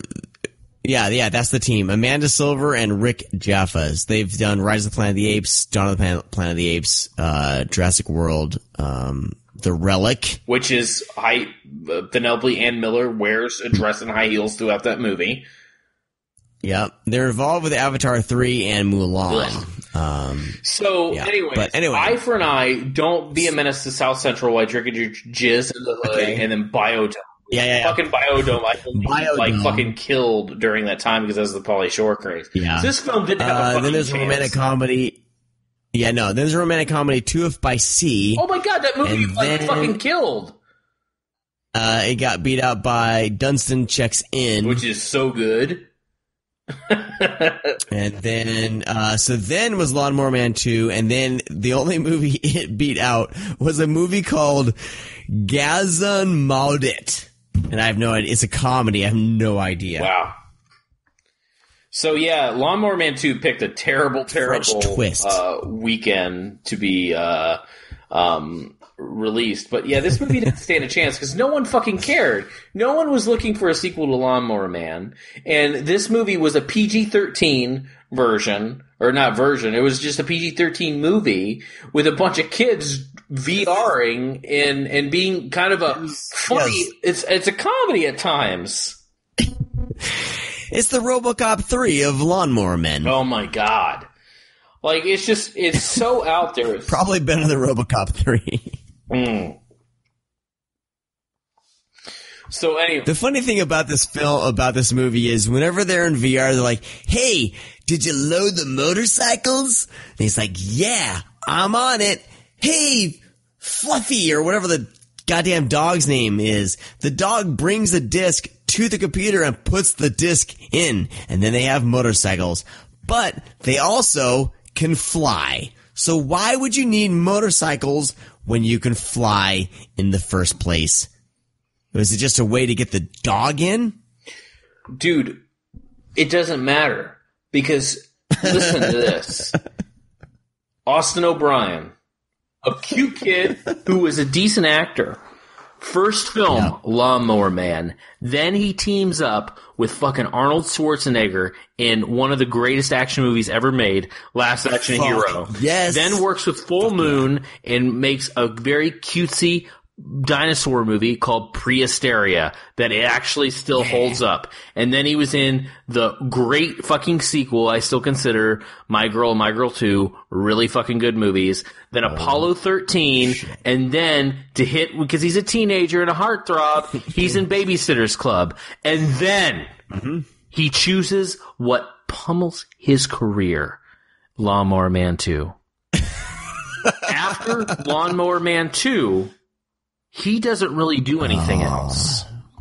R.I.P. Poor Austin. If you look at his, filmography, he was in some fucking TV show after that, but that's fucking it, man. Everything else, I've never even know what those movies are. Hey, he was in a movie called Runaways. That was probably straight to TV. So, yeah, I mean, fucking Austin O'Brien chose this because he's like, oh, man, I really like Lawnmower Man 2. This is what launched my career. I love Lawnmower Man. And then this is just what started his career, ended his career, people. But it's still good. I like Lawnmower Man 2. I prefer Lawnmower Man 2 over Lawnmower Man. What? Yes. Dude, you're insane. I'm not insane. You're crazy. Number one, it's shorter. Number two, I laugh in the movie. And when the dog is at the computer and the fucking bombs are going off and shit. Oh my God. It's so, it's a completely different, here's the thing, is you cannot watch Lawnmower Man and totally kind of get what's going on. We're gonna make a science fiction horror movie with two great actors, Pierce Brosnan, even though people laugh at him, Pierce Brosnan and fucking Jeff Fahey. Pierce Brosnan's badass, making a horror sci-fi movie. Hey guys, we're in a production meeting. We're gonna make a sequel to Lawnmower Man 2, but make it a family fun comedy. I mean, it's not all a family comedy. It's not funny. It's not because, dude, Job is a straight up murderer. He straight up electrocutes a dude through his eyeballs. No, I'm saying, it does get serious at times. But we're also Job. And spoiler alert, at the end, it's frickin' Kumbaya mode with Job. Because Job, Job's a nice guy. Job's a nice guy. But here's the thing. He's a nice guy, but he just is that his face. At the time, I don't know how many movies Matt Fuhrer was in, but the thing is that I saw Lawnmower Man 2 after I saw National Lampoon's Senior Trip.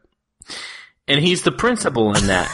So it's hard for me which is Jeremy Renner's in, by the way. He's the lead in National Lampoon's Senior Trip. Matt Fuhrer's so miscast in this. No, he is, because he seems like he's a comedy dude.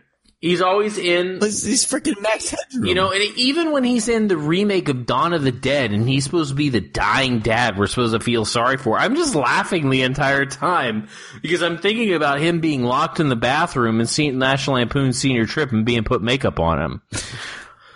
I can't. He's trying his hardest though. He's a great, I would consider him a character actor just because he's hilarious. He's really funny. But it's hard for me to take anything seriously of Lawnmower Man 2 when it's played by Matt Fuhrer. Jeff Fahey was really good. Especially when his snack of choice in Lawnmower Man 2 is a Twinkie. Twinkies are good, Sean. I will say, like, I recently had a chocolate and sprinkle covered Twinkie, and it was fucking amazing. But I'm just saying, you know, when he's supposed to be the super smart guy connected to a computer, when in the last movie he ditched his body and became a computer program, but now he's stuck back in his human body and will not become a computer body again for some reason, and his snack of choice is a Twinkie. I mean, give me a break.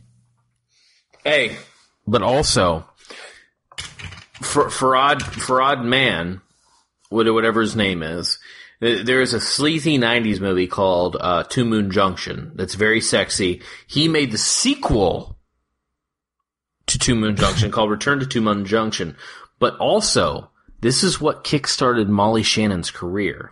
Because Molly Shannon is in Return to Two Moon Junction, and she's in Lawnmower Man 2. Oh, shit. Then after that, well, look, she did Night of the Roxbury, and she was already on SNL, okay. And that's what happened. All right. Like, okay, well, I mean, look. Like, we're talking, good, at least she kickstarted,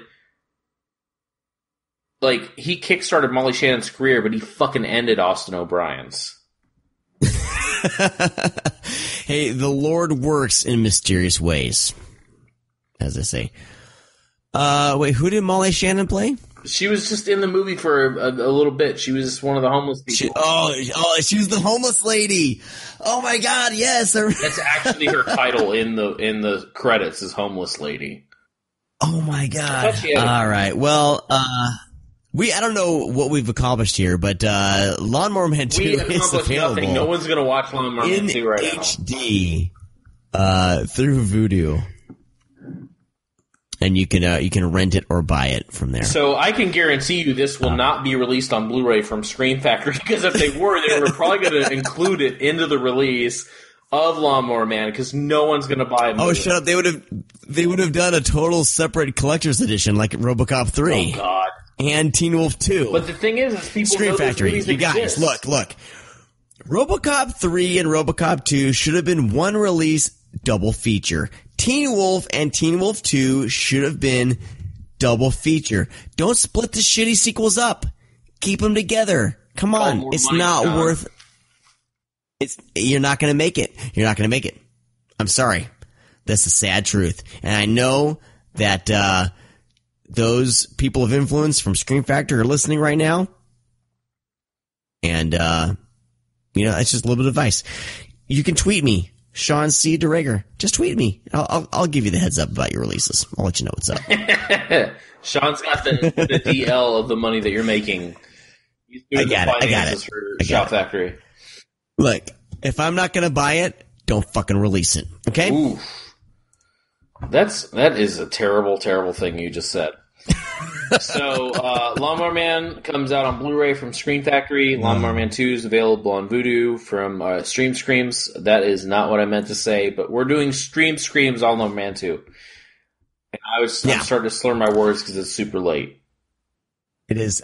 Dude, I seriously, through this episode, I became legit bonerific, all down on that Lawnmower Man episode.